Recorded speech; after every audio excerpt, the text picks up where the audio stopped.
Hello and welcome to a new episode of the Game Informer Show. I'm your host, Ben Hansen, joined by Andrew Reiner. How you doing, sir? Really good. Welcome. We have Kyle Hilliard. Hi. Ben Reeves. Well, I'm happy to be here. We have a real old school crew here for a new age show. You know what we're talking about today, Ben Reeves? Are we talking about the first time? We're talking about the first time. Yeah. What is You that? got it, dude. We're talking about, of course, by first time he means Deep Rock Galactic. It's a game that's out on exactly Xbox what One, Steam. We'll talk a little bit about that weird old mining game. Kyle, I can tell from the paper cuts on your fingers you've been playing a lot of Nintendo Labo. So we'll talk about that whole weird thing. A couple other smaller games here and there. Reeves, you're here to talk about the grand return of Fear Effect, everybody's favorite franchise. A new Fear Effect game came out this week. That's right. what a Unbelievable. world. Yeah. It is I can't wait to talk about it for the last time. There we go. So we'll talk about that later. Then we'll get Jeffy Gwaltney in here to talk about Pit People and some other fun things. Then some great emails. Back half of the show, we have Robin Hunicke joining us. She's going to be hosting the GDC Awards this year.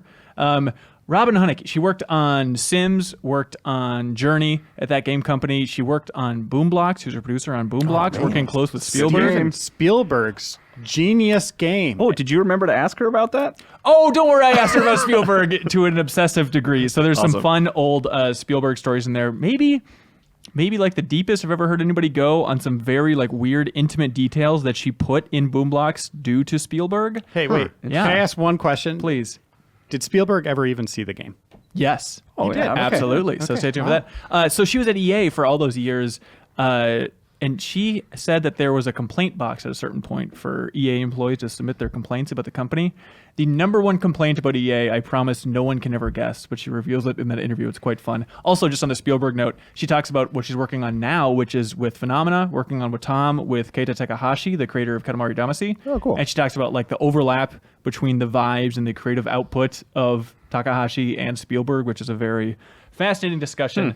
It's a lighthearted interview. She's a lot of fun. You can tell she's been in the industry for a long time because she's big on using first names for everybody. When she's talking about Will Wright, she's like, well, back when Will and I were working on this, like, okay, Will Wright, you're talking about her. She just throws off Harvey. It's okay, that's Harvey Smith from Arcane. So there's a lot of like little details like that I hope everyone's up to speed on. Old Harv. Old Harv. But she is the second installment of kind of this series ramping up to GDC.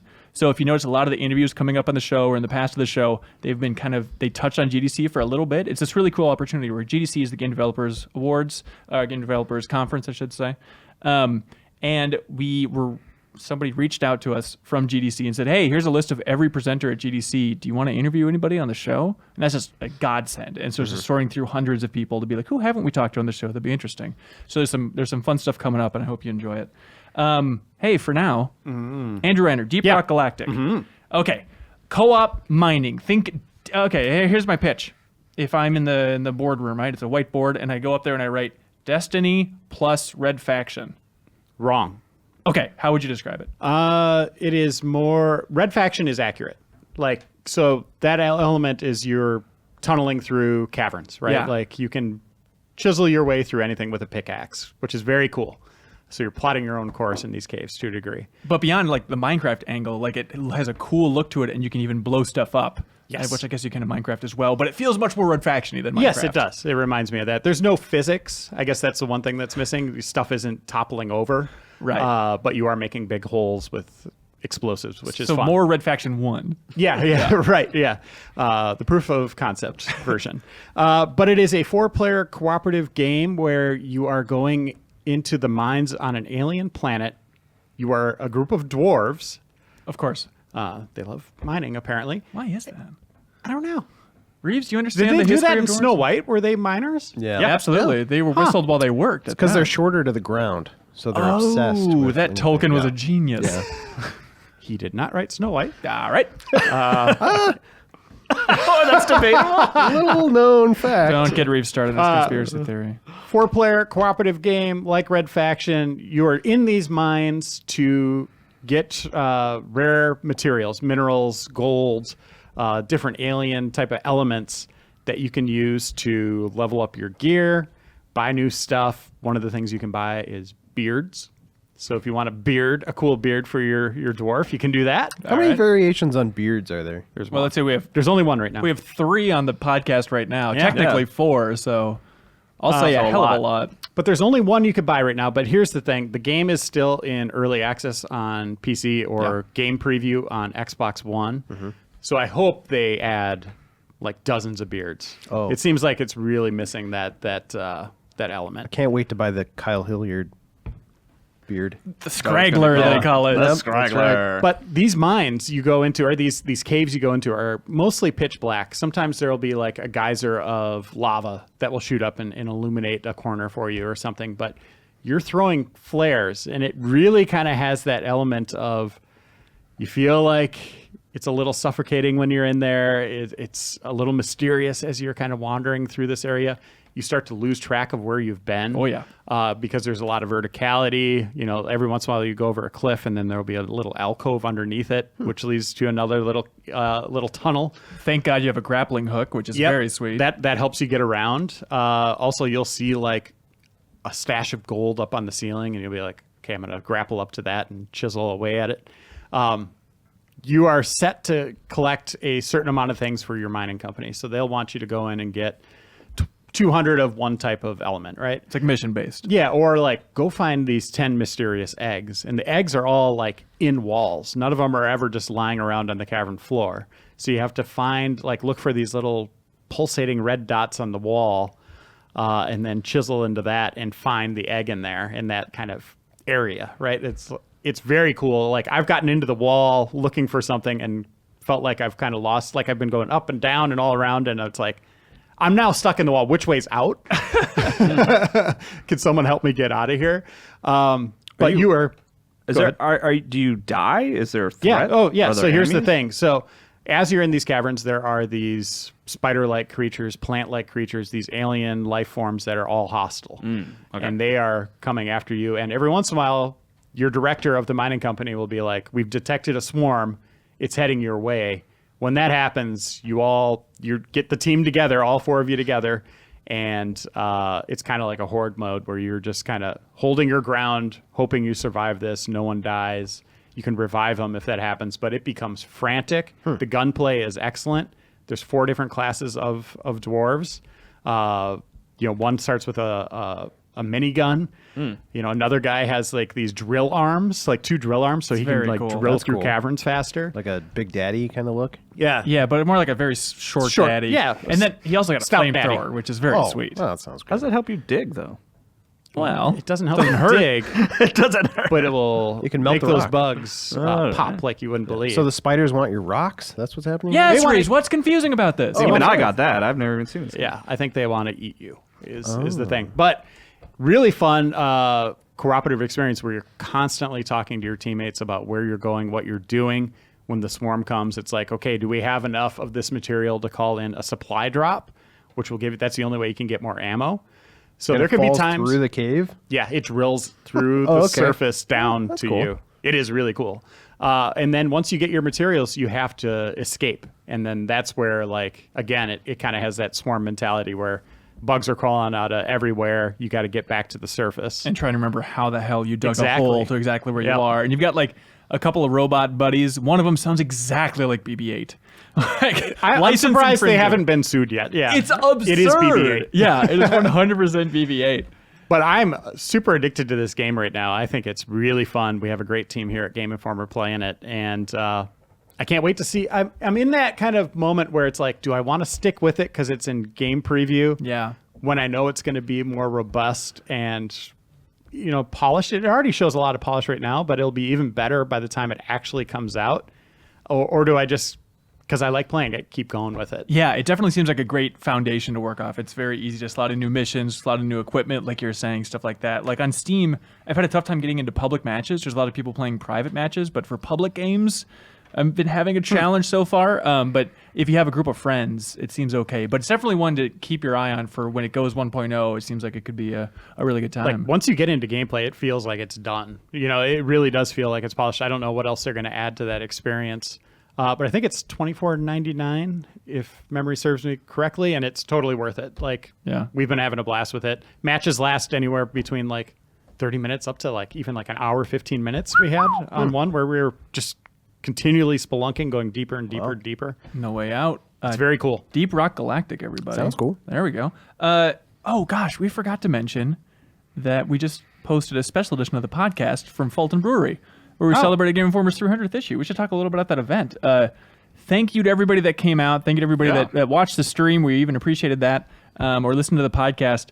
But so many wonderful podcast fans and Game Informer fans in general. And my favorite thing about it is when you're in that type of environment, especially at like Fulton Brewery, where we're at in downtown Minneapolis, it was kind of a mixed crowd where it's like some people just came here to drink on a Saturday. I don't know who the Game Informer fans are. And, well, you never know. It's Minneapolis. It's cold out. And so you never knew like who was a Game Informer fan, who wasn't. So thank you especially to everybody that came up with like very specific feedback. It was great to see people to come up and be like, hey, Ben Hansen, I really enjoyed your Toby Fox interview from 2 years ago. I was like, oh, great. Thank you so much. So I had a series of 2 people I talked to. One guy came up to me, shook my hand, and he's like, I just wanted to say thank you. I've been reading your work since 1997.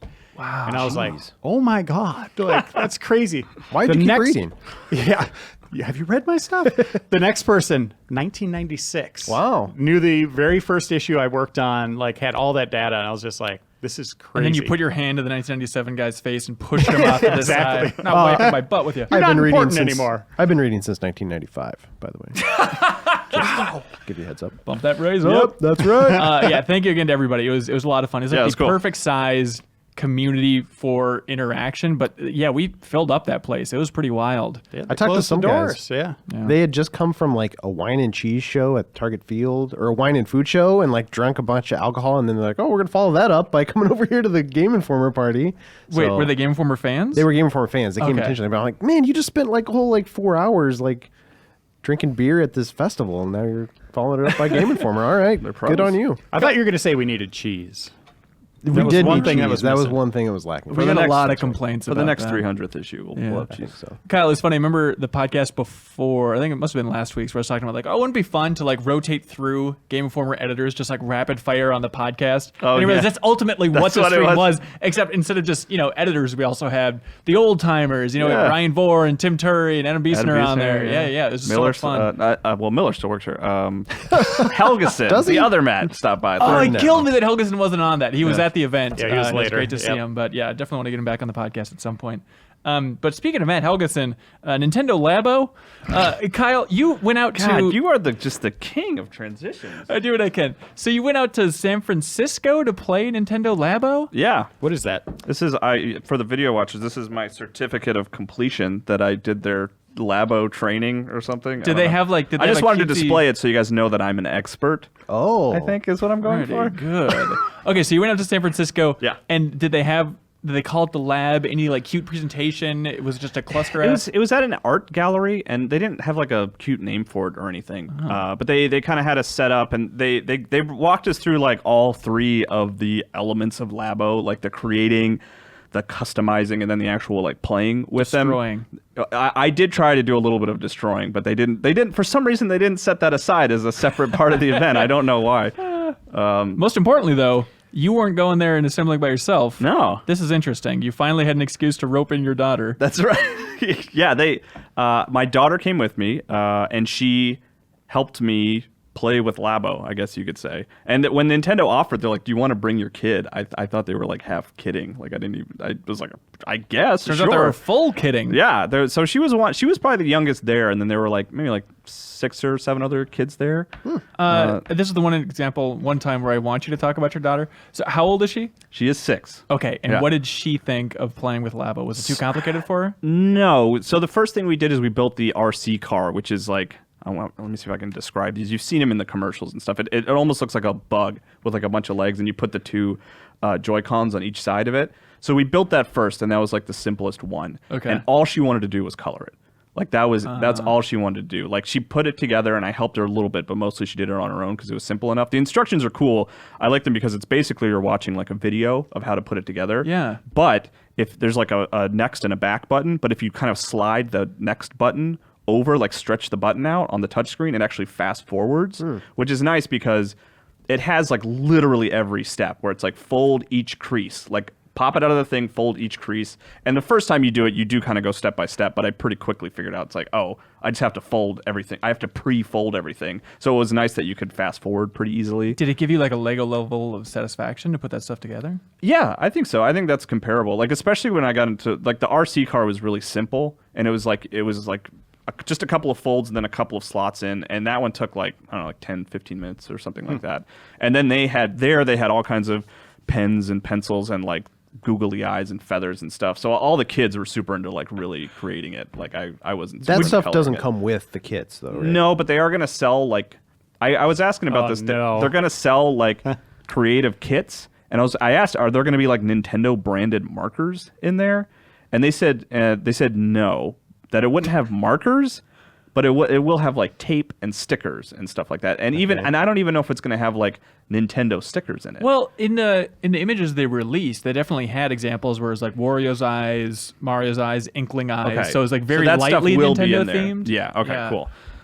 Would you have felt really uncomfortable if you wouldn't have brought your daughter and you're just like sitting cross-legged on a floor, like putting sparkles and stickers on a bunch of cardboard? I probably would have. Like, it was nice that she just went full on coloring mode. Like, I didn't. I really. I was very clever, and I wrote the word "customized" on my RC car, and Classic everyone Kyle thought that was sarcasm. hilarious. Oh, what a hoot. Okay, RC car specifically. Yes. I've watched all those Labo videos. I think they're endlessly fascinating. They released like a batch of 3 a couple weeks ago. You should really watch the variety video because it is the most bat-ass thing I've ever seen in my life, just how many things this thing is capable of. Yeah. But the RC car in particular, how is it moving? It vibrates with the Joy-Con, but how does that propel it forward? I mean, I don't know how physics work necessarily, but I mean, I think it's as simple as like the left side vibrates and that moves the left side, and the right side vibrates and that moves the right side. And if you press both buttons, that moves forward together. It moves the wheels? No, somehow? it just vibrates the legs. And Why that's isn't it enough to move vibrating forward. backwards? I don't know how physics work. I don't know. But Wait, does it have wheels on it?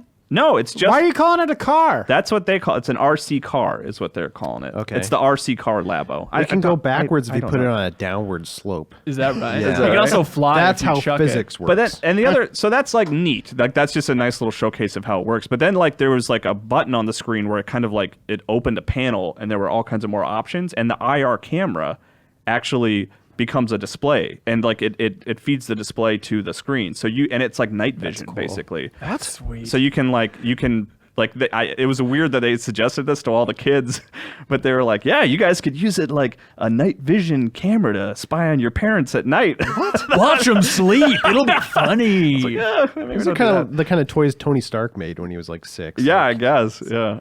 So I'm very excited about that camera. So at any point you can bring up the IR camera on the yeah. thing. And then what will come in the pack too is like these little, just like one folded stand that you can put up that has a little like piece of reflective tape on it, and you can tell that RC car to just chase that dot. And like what you can do is put like, it on the cat. honestly, yeah. So like what they were doing, like let's say the RC car was on one side of a table and we had the reflective tape on the other side. What they were doing is like they would cover it with their hand and the thing would stop, and they would move their hand and the thing would move forward. How fast does it go? Oh, I don't know. 100 miles an hour. Yeah, it's crazy. It was like light speed. It's not very fast, but like so. That was cool. Like that, there's all these like weird little things that it can do that Yeah. I wasn't aware of. Well, you for know? example, like in that video I was talking about, they were talking about the piano, which Yeah. seems like one of the more complicated builds you could do. which we didn't get to make, which I was Oh, disappointed no. by. Yeah. It probably would have taken 3 hours to Well, put together. quickly, the other thing that we got to make was the fishing rod. Oh, yeah. And they gave us the kits, which was like 6 sheets of cardboard, and they even told us up front, they're like, you're not going to be able to finish this. Really? And it gives you a time estimation on the tutorial, and it said like an hour and a half for that one. cow. Yeah. But they said you could do it faster. Like that's just if you watch the whole tutorial at normal speed and kind of be very methodical about it. Right, but the speedrunning community is going to go nuts on that. That's right. Yeah, yeah. But you were asking about the piano. The piano, well, just in that variety kit, you're talking about the weird little things that it can do. They were explaining so many things. They're like, oh, you can install a grandpa filter, so everything sounds like an old grandpa when you press any keys. Also, you can cut out any piece of cardboard in any waveform shape you want, and the piano will play that as a piece of audio. What? It's crazy. So yeah, don't know. The piano's cool. It's nuts, like how it works. Like because like. So the way it works is there's the keys and the IR camera is looking at it from the back. So it almost acts as like a little tripod. And then there's like a little cardboard piece that it's like a knob that you can just take out and put other knobs into it. And like they had ones that were like a traditional piano sound, like cat noises and stuff like that. And yeah, and then there's the slot in the top where you can cut shapes and put it in there, and the IR camera on the controller will scan it. And the way we used it there was it scanned it and it like used the form that you cut out to create a fish. and then you can Yeah. put the fish in the fishing game and try to catch it, which is weird. And then the other one, the one that kind of blew my mind, which was like just a great example of like, oh, I had no idea that the Switch could even do this, is they had set up just a regular cardboard box and cut a hole in it, and then they put the blue or left Joy-Con on top of the box, and they had an acoustic mode for the piano. And what you would do is you would play keys on the piano, and it would vibrate the controller at different pitches.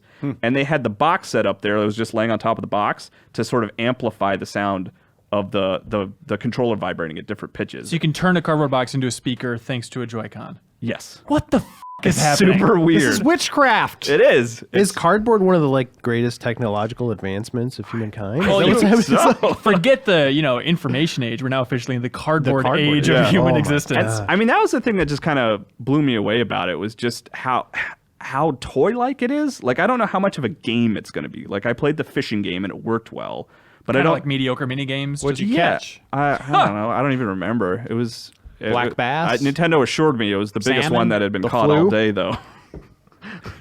Quite the fishing story, Kyle. Yeah. I don't even remember what I No, caught. I don't remember what kind of fish it was, but the thing that I'm getting at is like, there wasn't. I don't know how deep that game goes. Like, you can catch fish, you can keep the fish that you catch in an aquarium, but I don't think you're going to be like unlocking hooks or like Beards. Yeah, it's all, and it's more and it really makes it feel more like a toy, which isn't a bad thing. It's just more of like this weird creative toy that does things that you don't expect it to be able to do. You talked about trying to break it. Like, how is it easy to break? Like, It was more hard to break. It was more durable than I thought it would. Sure. Be. 'Cause, Okay. like there's pieces that you just throw away that are like little scraps, and I did ask if I could take one of those, and they said no. It's cardboard. Yeah, We don't want you to learn their your secret. hair. I know. I should have just walked taken some. out. But like, I tried to tear it, and I was able to tear it, but it took more effort than I thought. And you're it a would. wimpy ass You're wiener. really weak. That's right. Yeah. That was my takeaway, was that it's more durable than I thought it would be, and it's also thinner than I thought it would be in a weird way. I thought it would be like a thicker cardboard. What I want to know specifically is, how does it sound when you're reeling up a big fish? Does it just sound like garbage cardboard rubbing on cardboard? Man, that's kind of tough to say because it was real loud. Yeah. But there's a lot of like, if you're playing with the Switch volume up, there's a lot of sound effects like for the clicking of the reel and Oh, stuff really? like that. Okay. But yeah, I think you are going to be hearing a lot of cardboard. The robot backpack that you wear, which is another weird thing. I don't know. I just assumed, even though when they first showed it, like you can realize that this isn't how it works. It's not motion controls, right? You're not like holding a Joy-Con in your hand and it's tracking that to be the robot. There's 4 pulleys in your backpack, and basically a camera is watching what level those pulleys are out. So like for precision. yeah. So the way you're playing is like, instead of like doing like a punch motion like you would with a Wii or a Joy-Con, what you're doing is pulling a rope with your hands and then pulling a rope with your feet to like walk around. That's how robots work. Yeah. It was a weird system, and I didn't. It kind of plays almost as you would expect it would, where it was kind of like, I mean, kinda, yeah. Like, I don't want to be too harsh on it because I had a good time like stomping around and blowing up buildings, but it was more like I was, instead of using motion controls, it was more like I was manipulating a controller in a weird way. It's like I was manipulating a controller with were the string. controller. It was more. I felt more like a puppet than You were like a motion marionette. control. You're controlling a marionette that was playing with a 360 pad. Kind of. Yeah, honestly, like it's closer. It's hell? closer to that than just like straight motion controls, Yeah. which made it kind of interesting and different. Cardboard, more like crapboard, right? It's interesting. Pacific Rim, Pacific Dim. You won't be bored with this card. What did you think overall? Did you have a takeaway after so much time playing with Labo? It's really cool. Like it is just cool technology. Like you're giving me this weird face. Because like Reese mentioned, it's silly to think of cardboard as cool technology. Yeah, it is, but like I guess it's just like it shows that the Joy-Cons are capable of so much more than I thought they were. Yeah. Like just the HD rumble, like with the different pitches of rumbling and how much the IR camera is like integrated into this system, and then like being able to scan shapes and stuff like that. Yeah. And the thing that I'm like most interested in seeing is they have a Toy-Con Garage, which I think they've shown off a little bit in trailers, but it's basically a visual programming language that lets you change any element of like any Toy-Con. And like a simple thing that they showed is like those RC cars that where it vibrates on one side. They like changed the programming so that you could use the fishing rod motion to like control the RC car. Like you could rotate the fishing rod. So there's gonna be some freaky ass coming. It's gonna be insane. Like they made a bunch of different instruments using the programming and like taped the Switch screen to like brooms and stuff to like so you could pantomime a guitar. I think they've shown this online, but they even showed like stuff that they'd made in house where someone made like a vending machine out of cardboard somehow. What? And then like they like the I don't even know how it works exactly, but I think like they set it up so like the controller would vibrate and open like a trap door to like drop out a soda. A cardboard This soda? is life-sized? What they showed is like if you can imagine a mini fridge sized box, and then they had integrated the Switch into it so that you could press like a button on the screen and it would send out like a soda for you. Okay. And Did then you like have your daughter reach up in there and see if she could get they didn't one have it of those there. out? It was Oh. just a video. Get her arm stuck in it. But I'm really because like we've seen like there's like little programming languages in like Little Big Planet and Minecraft, but to take that and apply it to like physical cardboard, That's cool. I'm really fascinated to see what people do with it. Yeah, like it's for going to be sure. really crazy. And I think that the Toy-Con Garage like programming language is going to go deeper than any of us are really expecting it to. Like it really gives you full control over every element of the Switch, and then you can integrate it into a physical piece of Can cardboard. I use it to play that hidden golf game in the firmware? Maybe. Is Maybe it- you can. And just to cap off the Labo segment, for video viewers now, it's time to reveal, Kyle, that you've actually been made of cardboard this entire time. Peel back my that God. face, sir. Let's go. Are you going to fix this in post? All right, that's stupid. Labo, everybody, April 20th. Wink, wink. I don't know how much of a video game it's going to be, but it's going to be a very cool toy. Yeah, So we'll see. that's wild. Speaking of cool toys and what the Switch can do, Kyle, I think you and I are #1 fans of the studio Nap Knock. Yeah, Knock Games. Oh, man. Spin the Bottle, Bumpy's Party, one of my favorite test chambers of all time. They made Affordable Space Adventures, which is a very, very cool game. Yeah. And now they've jump ship from Nintendo. Like an old school At the Capcom wrong way. time. At the totally wrong time. I want that team making freaky ass Joy-Con stuff. With Labo. cardboard. Yeah. Yes, it seems like they would love it. Instead, they made a game for Sony called Frantics, Okay. which is part of that whole PlayLink initiative, which is still mind-boggling. This is like where they have this suite of PS4 games, all to middling degree of quality that you play with your phones. Yeah. It's kind of like a more elaborate Jackbox, but also 1,000 times clunkier to actually use. You have to download an app, you get on More the same Wi-Fi complicated. network, blah, blah, Yeah. blah, blah. But this new Frantics game, it's basically just a series of Mario Party style games.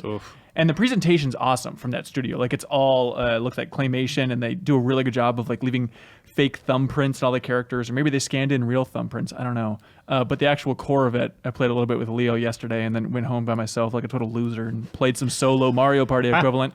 Not a great time. It's a lot of slow tutorials for ultimately a pretty mediocre game. Yeah.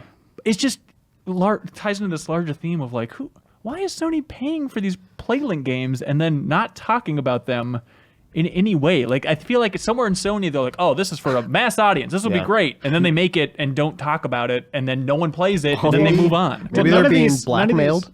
I think that's probably where it is. None of these games really turned out though, right? Like Yeah. even the Until Dawn dev team. Hidden Agenda. Yeah, that was just Some kinda, people kind of like that one. It seems like the best that I've played so far, but that Yeah. Planet of the Apes game, It just didn't work at a certain even point, right? when it finally was patched to be playable, Cork was like, woof, no thanks. Woof, says this monkey. Yeah, it's a kind of a bummer that the game isn't more interesting in and of itself. Like, it Yeah. rotates through different mini games, but it's a lot of just kind of tilting your phone in a mediocre way. Hey, speaking of mini games, Yeah. to make a transition for you, Now we're talking. you want to talk about Scribblenauts Showdown? Showdown? Is that what it's called? Yeah, No. let's bring this GI Showdown. Hey. Well, I want to break because we're going to kick Reeves off soon, right? So Reeves played with Reiner and I, and guys, we played it. Yeah, I was there. New Scribblenauts game came out this Definitely week. held This- a controller. The pitch, it seemed to be at the announcement, was this is 1v1, baby. This is like the Street Fighter Scribblenauts It's games. Mario Party. It's Mario Party. Yeah. Oh, okay, never mind. But it is 1v1 because all the mini games are just one-on-one. Yeah, Really? like you just pass a controller. So it's Mario Party Scribblenauts. That sounds like it could be interesting, having every language available, or every word available. The to most you. interesting part is when they give you like enter a profession, like an entertainer. Enter an entertainer. Reeves, go. Entertainer, go. I actually did this. I picked bricklayer. Okay, yeah, let's set the stage. So it was a dance mini game, and then there's like you press a button and you get like a little roulette to pick topics, Right. I guess. Yeah. And it came up as entertainers. Yeah. And Reiner picked and wrote in clown. And it said, good choice. Good choice. And you wrote in bricklayer. Yeah.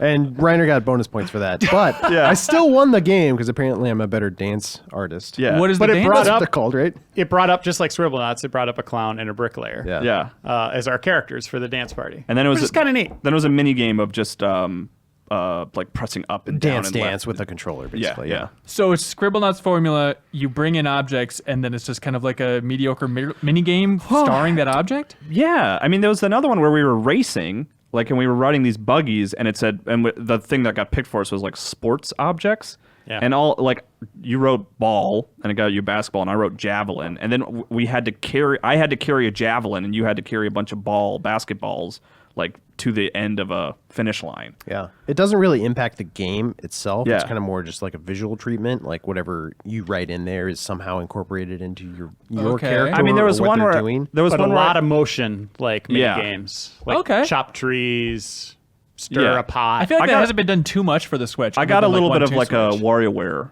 Switch, or a WarioWare Wii. What was that game called? Smooth Moves. Smooth Moves. I got a little bit of that. That's a very good vibe which to is get. Your good vibe eyes to just get. came out like the mask when he It's did a that. vibe. It's because not of- as good. It's not Because as good. it's motion control Yeah. games. Like, it's been a while since I've been playing a multiplayer game and like pretending to chop down trees and Yeah. stuff. You know. I mean, based on the little time you've played with it, would you recommend it for anybody?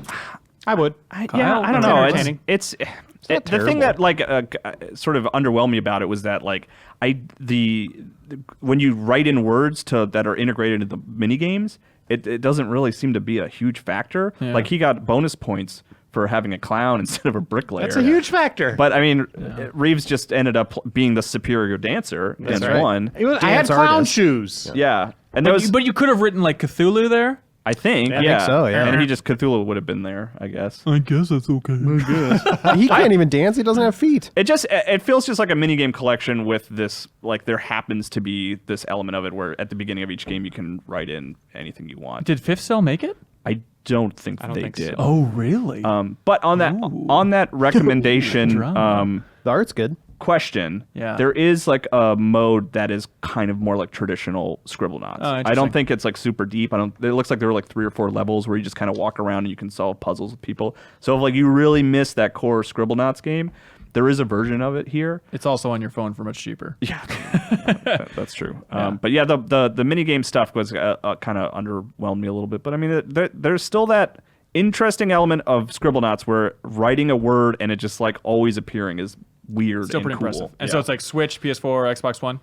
I'm not sure. I'm pretty sure. I played it on Switch. It's $40, which seems pricey. A little pricey, a little Yeah, pricey. but, Speaking of expensive, Fear Effects Sedna is the least expensive way to develop a game. It'll cost you your soul if you play it, but So this is part of that bizarre Square Enix initiative, collective, I forget exactly what they call it, where Yeah. they're licensing out their prized IP and giving it to anybody apparently. I don't independent developers to work with it. And so these people took the Fear Effect license, which was what originally? Like a survival RPG? It's like a Resident Evil style. It played a lot like the original Resident Evils, but it had like a really cool anime look to it. Right. It was very Ghost in the on Shell PS1, style world. way back yeah, when. yeah, yeah. First cell shading? That's probably too. That's too much to say. Yeah, but it was definitely like the earliest version of cell shading, I think. Yeah. That's a good question, though. The first cell-shaded game. Reiner, you're a walking history book. What do you...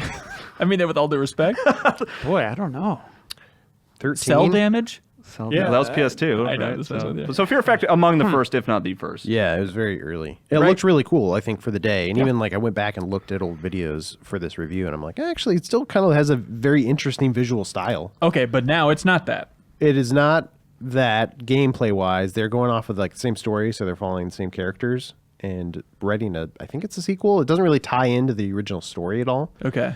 But yeah, it's now the gameplay is a top-down game that just destroys you Tactics, emotionally. Yeah, it's like run they and call it gun, tactics, but you can but- slow it down and do like program your movements for your team. Yeah, But the top-down way it ended shooter- up working out is just the enemies just kept running into my bullets.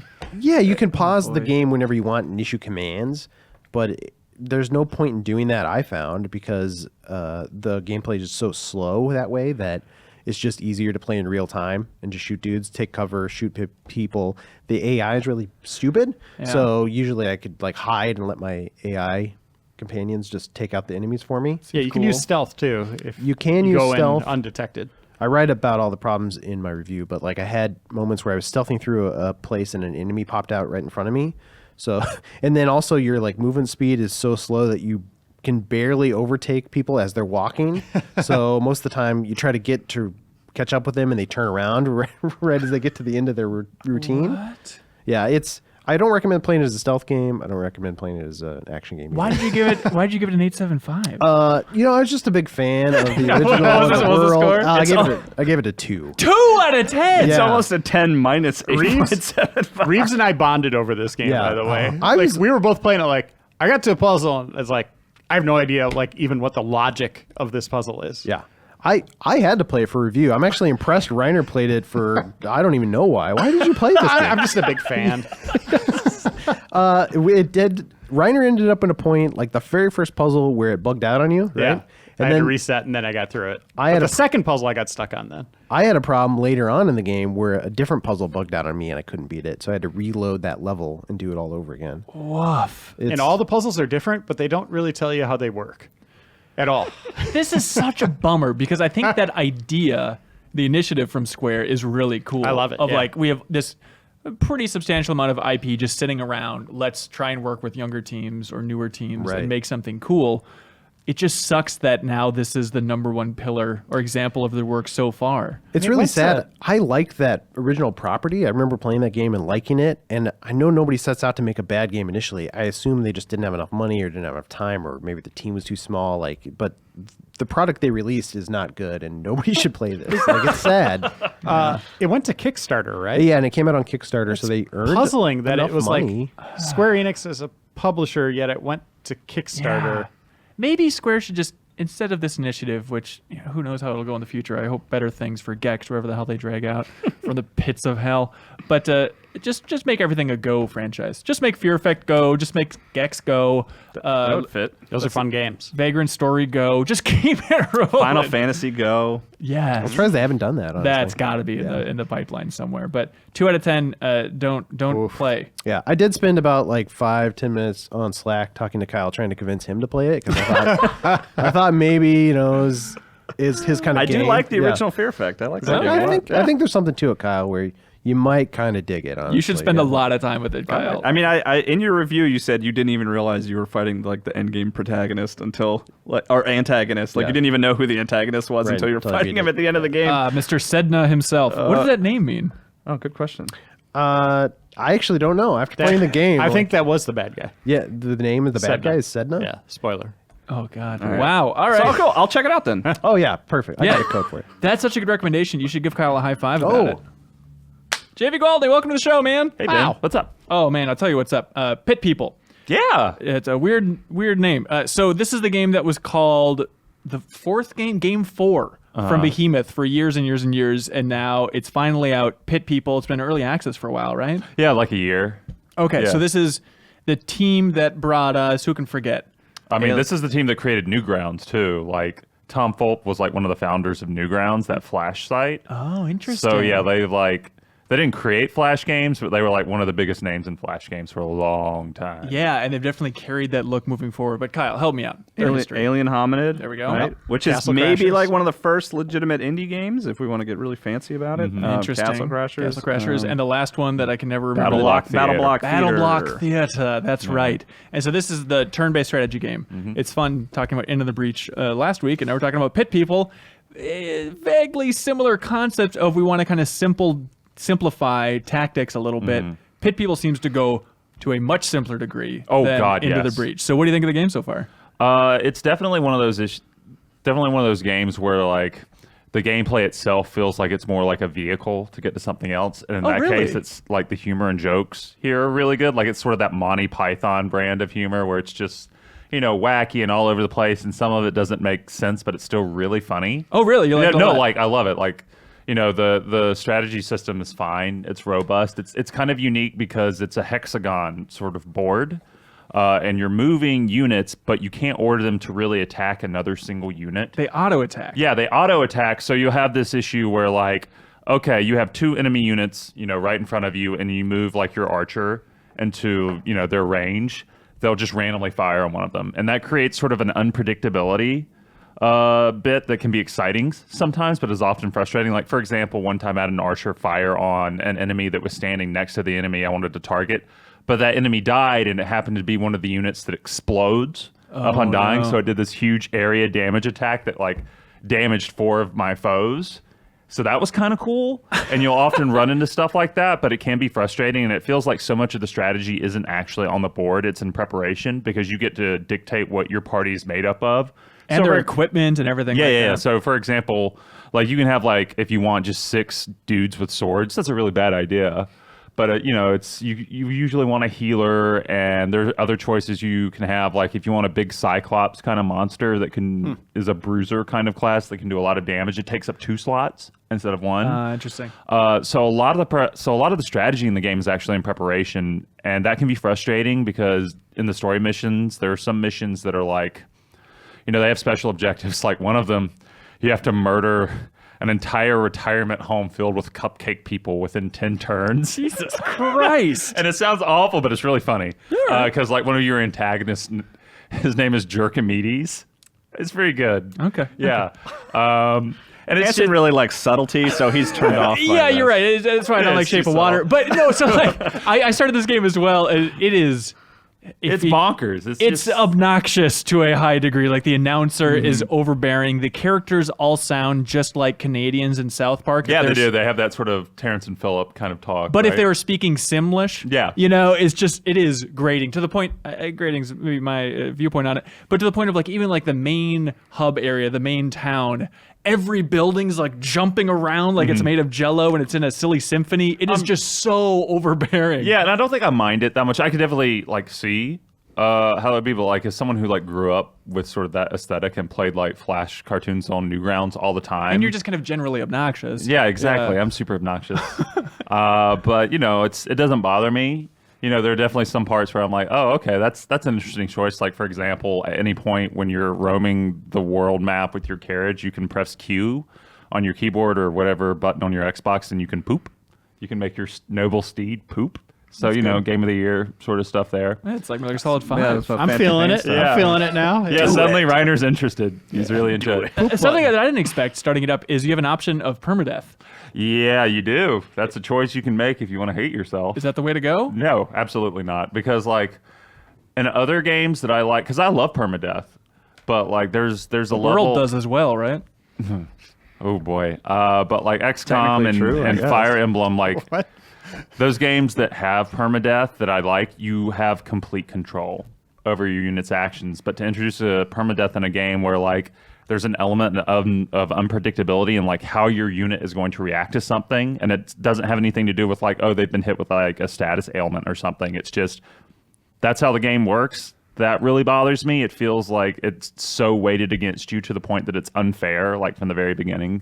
Yeah. So I wouldn't play with permadeath on. That seems like a real way to get screwed real easily. And not too far into the game, you get nets as an option for like capturing other people. Is that a big part of the game? Is kind of like a Pokemoning your way through and capturing other units? I mean, honestly, I captured like 4 units as I was going through the story, and I didn't really use them that much. Like, I got my team together. I got my dirty dozen or whatever together, and I stuck with them for the majority of the game. I think I replaced 1 unit towards the end, which was this Pixie class that's like an aerial class that can just dominate with explosive attacks and stuff. Okay.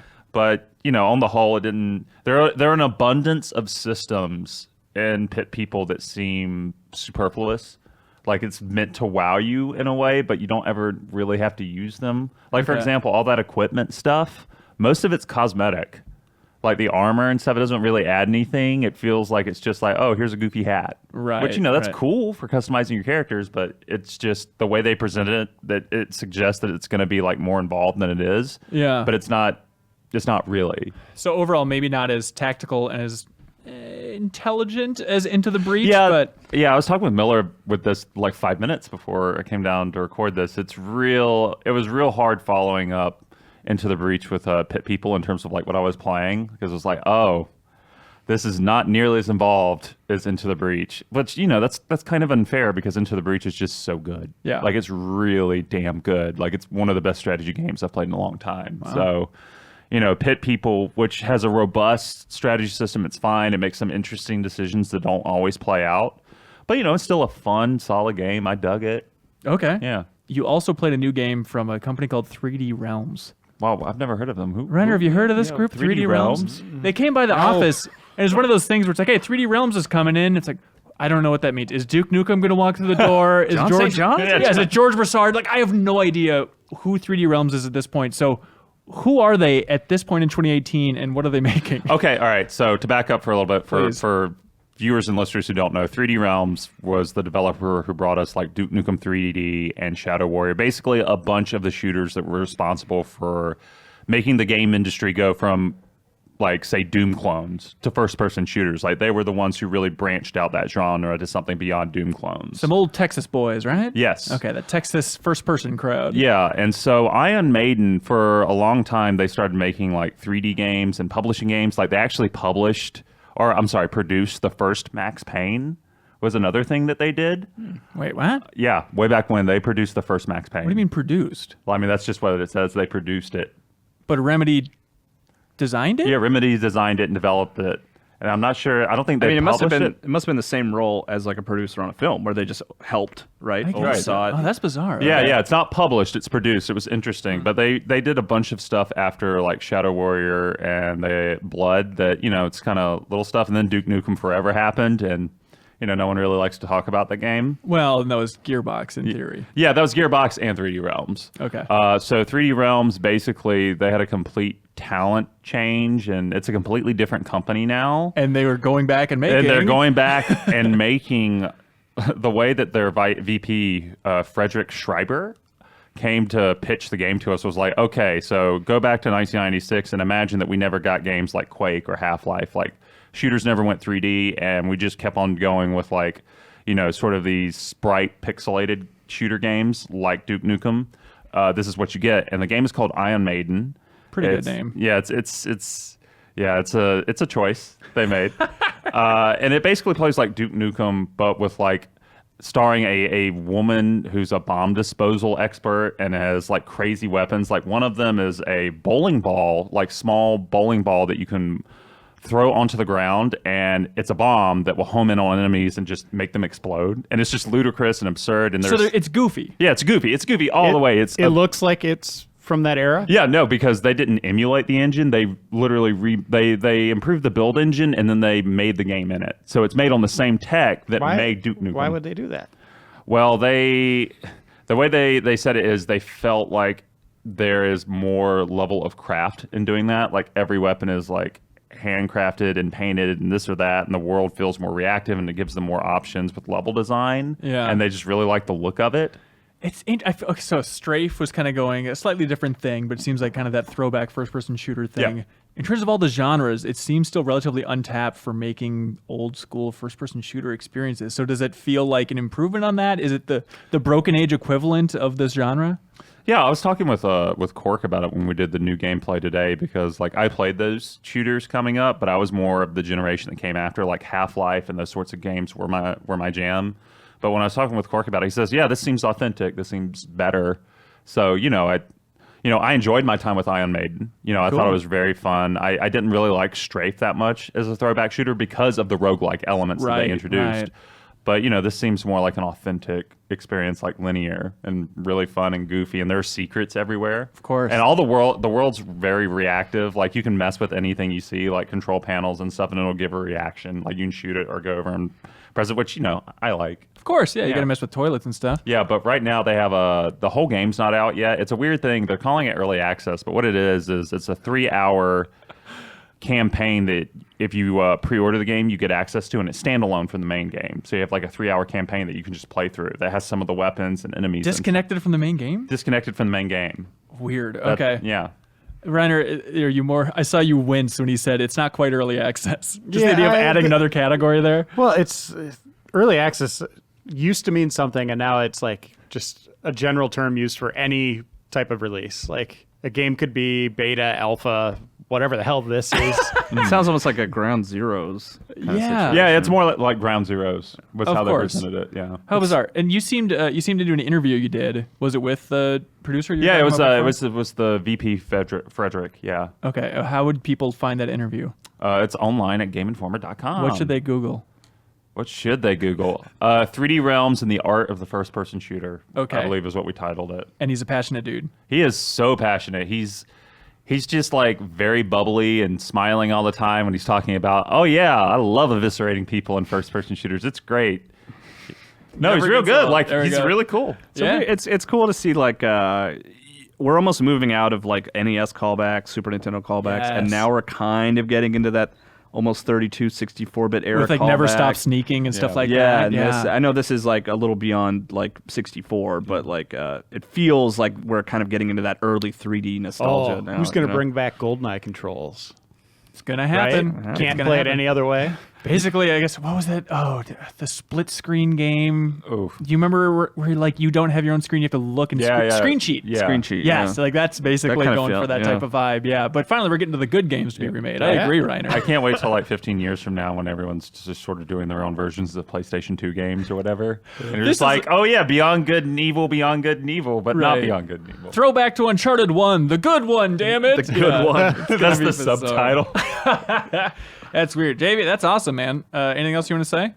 No, I'm good. Any Right. thoughts on Rust? It's not a great game. I would not play it. Okay, debatable. Your reviews on the site. All right, JV, you ready to get to... Bleh? You want to do emails? Yeah, let's do it. This seems very natural. Let's do it. Your transitions are just beautiful. I love them. Email.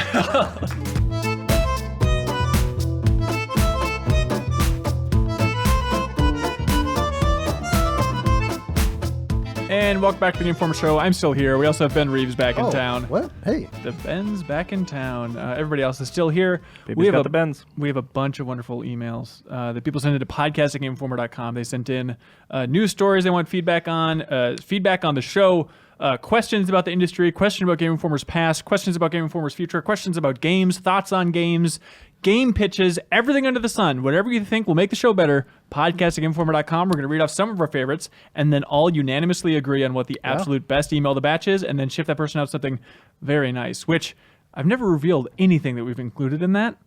I just saw a stockpile of them and I grabbed one now. This includes a Remedy coaster. What? So make this email count. Also, last week we talked about like, oh, we should probably give it to the Blue Point Games Challenge person.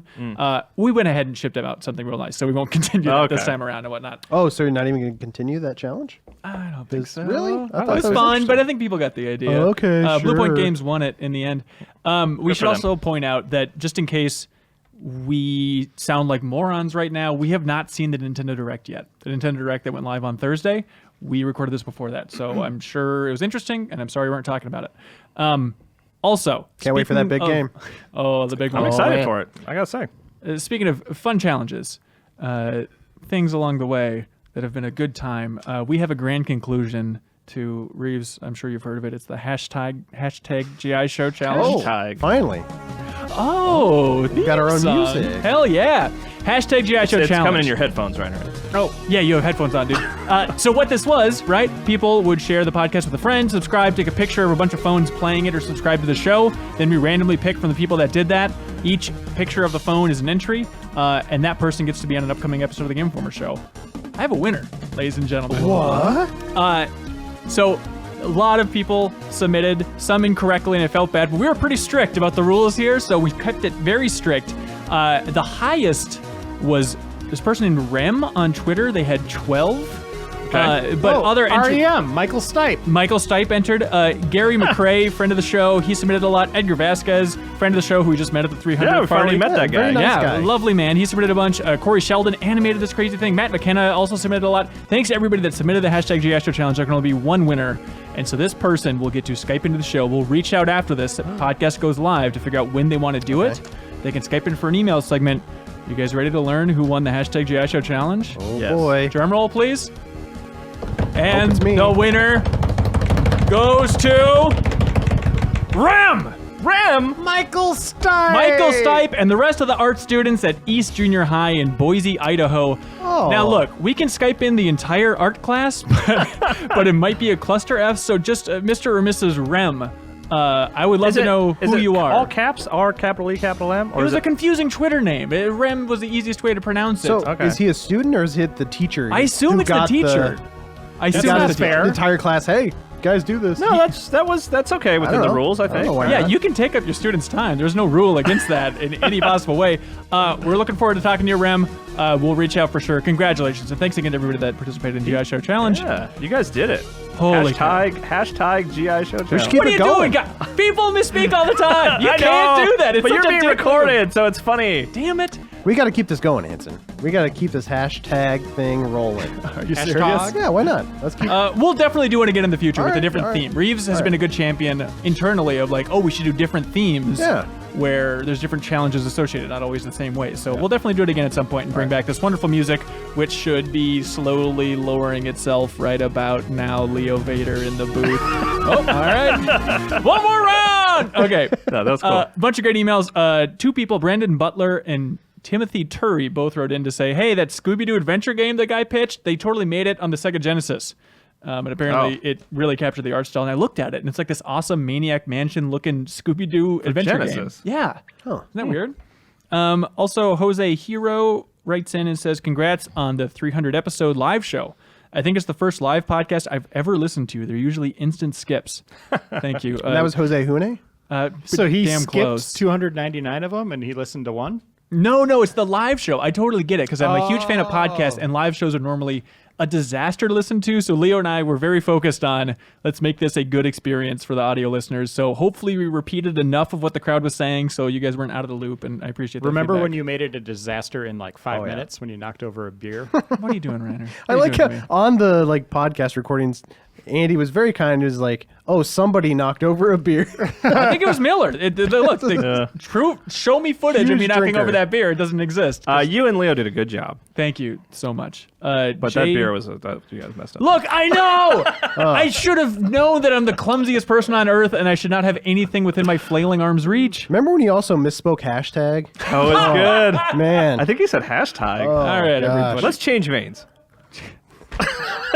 hey, remember that Here, disaster you read date this, you went you on in high school? Hanson, I really love the Game Forward show. Which you do one a are we good reading? job. This one? Jay Krug. Oh, hey, Jay Krug.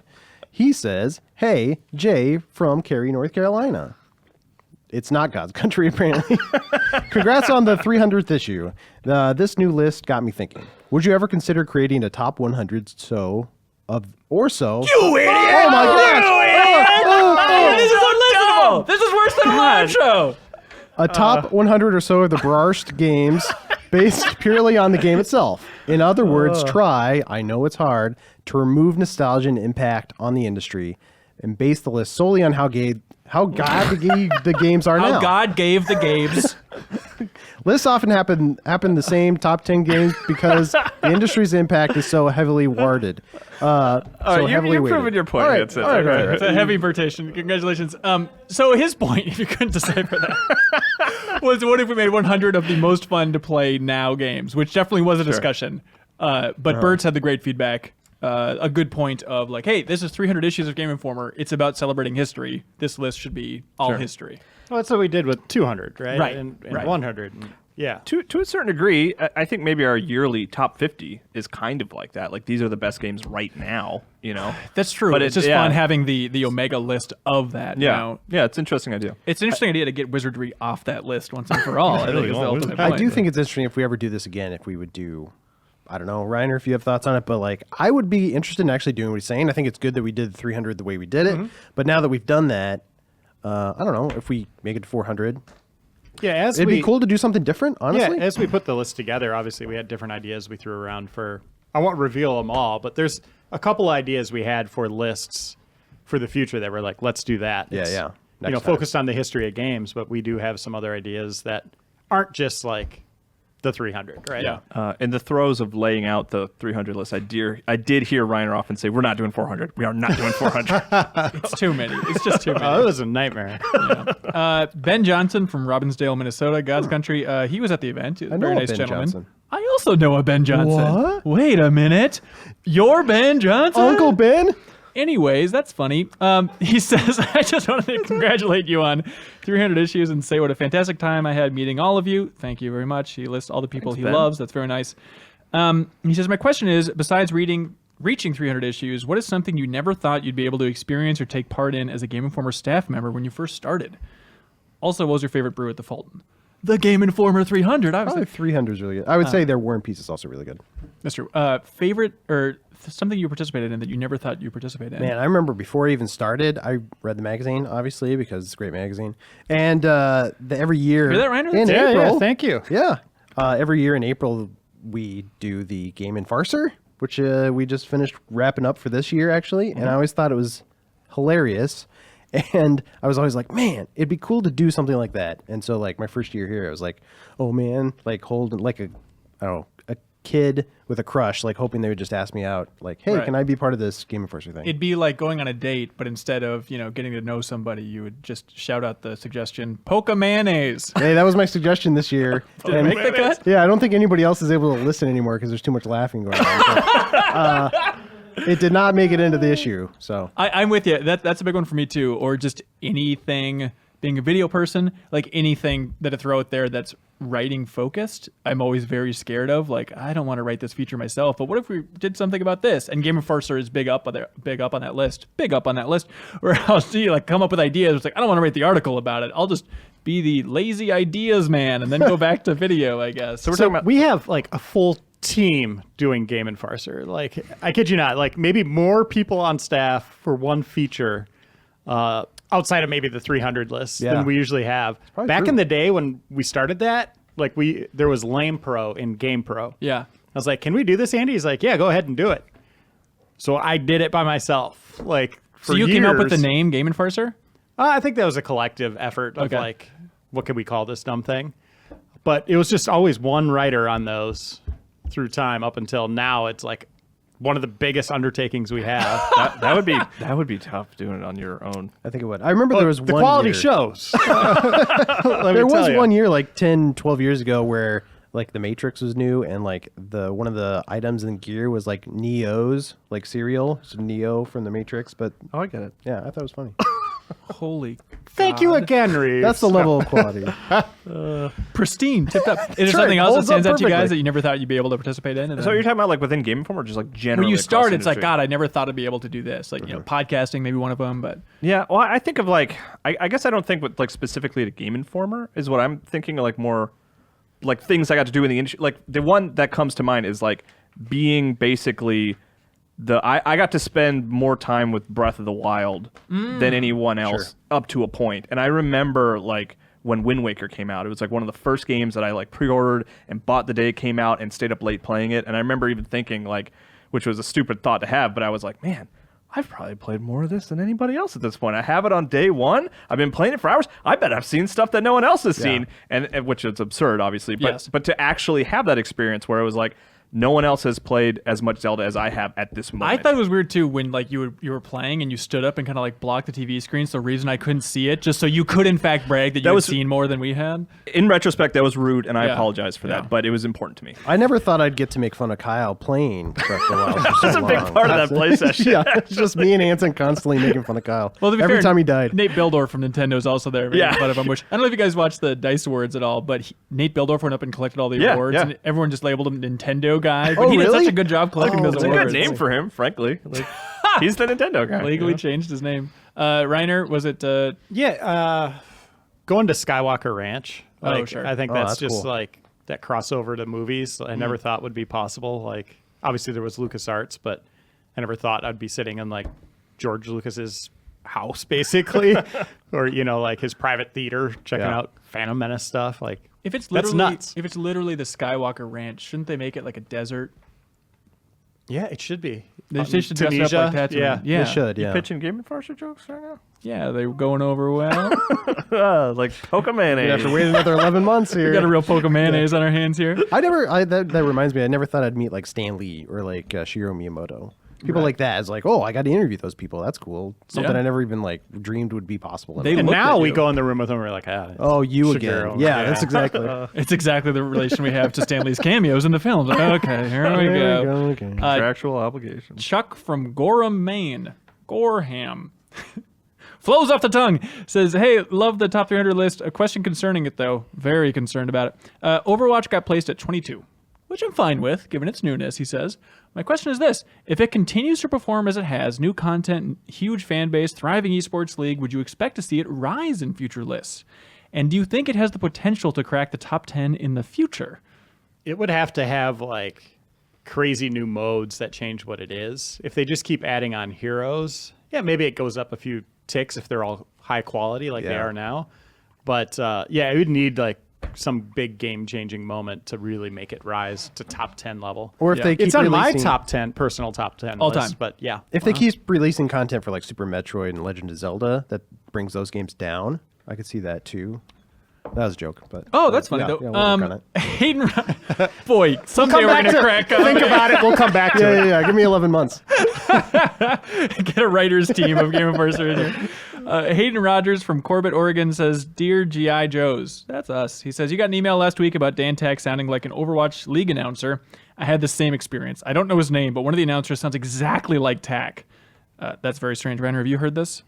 A guy that sounds like Dan Tack in Overwatch League? Oh, here we go. Specifically, Chris from Fitchburg, Wisconsin says, hi, I'm emailing to confirm what an emailer wrote on last week's show. There is a commentator in Overwatch League who sounds a lot like Dan Tack. His name is Eric Lonquist, a.k.a. DOA, and he's from Minnesota originally, so maybe there's some blood relation there with the Tack clan. Leo in the booth, I think we have a clip here for comparison. Everett does die somehow, some way. He fell into the pit. I was going to say, fell into the pit here. Ooh, Carpe gets the counter snipe onto Baby Bay. Dak brings him up. Oh, and then Dak goes down. Oh, Carpe, Carpe totally going wild on this Widowmaker. It's like if right Tack now. understood enthusiasm. Yeah, I was going to these say guys- it's way too enthusiastic. Yeah, for these Tack. guys smile, when they're doing the Right. commentary. I've never seen Tack do that. I think So- I could hear it. I I can think hear it. I totally hear it. I hear it, yeah. I was going in skeptical, but nope, totally hear it. Good job, everybody. Thank you for fixing that.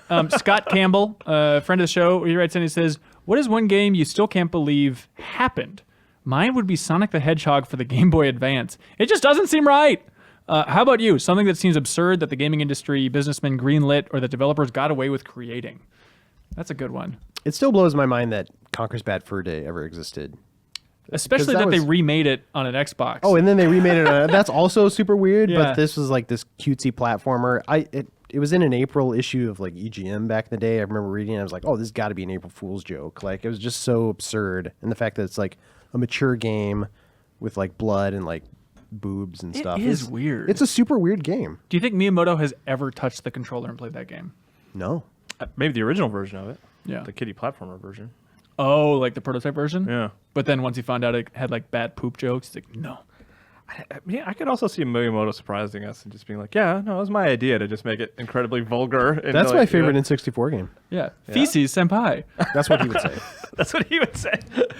That one holds up, man. The one, it's kind of similar to Sonic, but the one I thought of immediately that's just so bizarre is not only the fact that they're PlayStation mascots in a way, but when they released those Game Boy Advance games from Vicarious Visions that had Spyro and Crash like swapping worlds Yeah. on a Nintendo handheld. Crash. Was it Crash Purple and Spiral Orange, or was it Yeah. the other way? Crash Spiral Orange. Orange, yeah, because they mixed the colors. But what a weird thing. Yeah. The other one a that is bad just idea. a licensing nightmare that I've raved too much about on this show, but Beatles Rock Band. I don't think we have gotten on our knees and thanked the good Lord upstairs enough for the fact that that crazy thing happened, and it's amazing. Yeah, it was good. For Okay. sure. Yeah. No, All we right, all agree. all right. The ones that come to mind for me are ones that like weren't hugely successful, but really ambitious that ended up getting sequels. Like Darksiders, I really liked that game, but even playing it, I was like, I don't think we're seeing a part 2 to this. I Yeah. don't think it's. And Bayonetta was another one, Oh, like, sure. Loved games that just did not sell well enough, kind of thing, or like Okami Den on the DS. Yeah. Like that. Yeah, so many sequels that came out that no one talked about. Yeah. I would go with Knights of the Old Republic. Just taking a deep dive on Star Wars lore like that, going thousands of years prior to everything else. But also, I know there was comics at the time, but I believe George Lucas said you can do something new, or we have this new movie, Attack of the Clones, coming out. You should probably focus on that. So that could have been like a game time decision on which way they went. And I'm surprised they didn't go with the movie tie-in. Yeah, and it's so fascinating that now it's like the #1 fan request for any of the new movies. And I love that, I don't know, maybe it'll end up being true, but it's funny with like the Game of Thrones creators making the Star Wars movies now. They're like, well, they're used to working in the past. They should do the Knights of the Old Republic. Like it stacks up that way. Yeah, that's a good one, Rainer. Diana from Florida says, hello. I always try to say the opening lines of the podcast along with you, Ben, and I just cannot talk that fast. Hello and welcome to a new episode. I can't even do the God, you're opening. so bad at this, But Hanson. look, she's totally right. She said, I truly cannot do it. I don't know if I have a super slow tongue or even a super fast one. I do say that too fast. I should slow that down in future episodes. I mean, it's probably one of those things where you Let's said it. hear what it sounds like when it's slow. When you're like really thinking, like, I'm going to take my time on this one. Okay, so normally it's, hello and welcome to a new episode of the Game Informer Show. I'm your host, Ben Hansen. And I remember one time I thought, I'm going to relax this. It was when Tim Turry was here. And so I opened it up and I was like, hello, everybody, and welcome to the Game Informer Show. And Tim is the only time he ever did this, where he stopped me and stopped the recording. And he's like, you sound so bored. We can't do it that way. And so I think I have that Tim Wow. insecurity in my mind about it. All right. It's also one of those I things kind of where really like that. you've said it like Hello. 100 times by now. So like Over that, yeah. Yeah, it's just like a pattern. Yeah. Muscle memory. You're in front of a fireplace. You're in a silk robe. Hello. You have a scotch next to you. Deliver it. Hello. Welcome to... You're dying? Are you an old man? Hey, can we do it without the laughter now? Oh, yeah. So it'd be like, Reeves, you know what it sounds like. Take it away. Imagine like Ava from Metal Gear Solid 3 is on the bear rug next to you. It's the entire Yeah, end sequence there. You have a Hello. you're not There Ava you go. herself. Oh, I was very confused. And then Kyle's the bear rug that learned to talk, and he's also introducing the show. Wait, am I a bear? Look, thank you, Diana, for writing in. It's it's very nice. confusing. As a person who hits the little option on Netflix to skip the intro, Yeah. I am a fan of the quick start. Thank you. Get thank to the you. episode. Also, the hello and welcome, that's a Jeff Green reference. That's always used to open GFW radio. That's probably a small detail. It's too nerdy.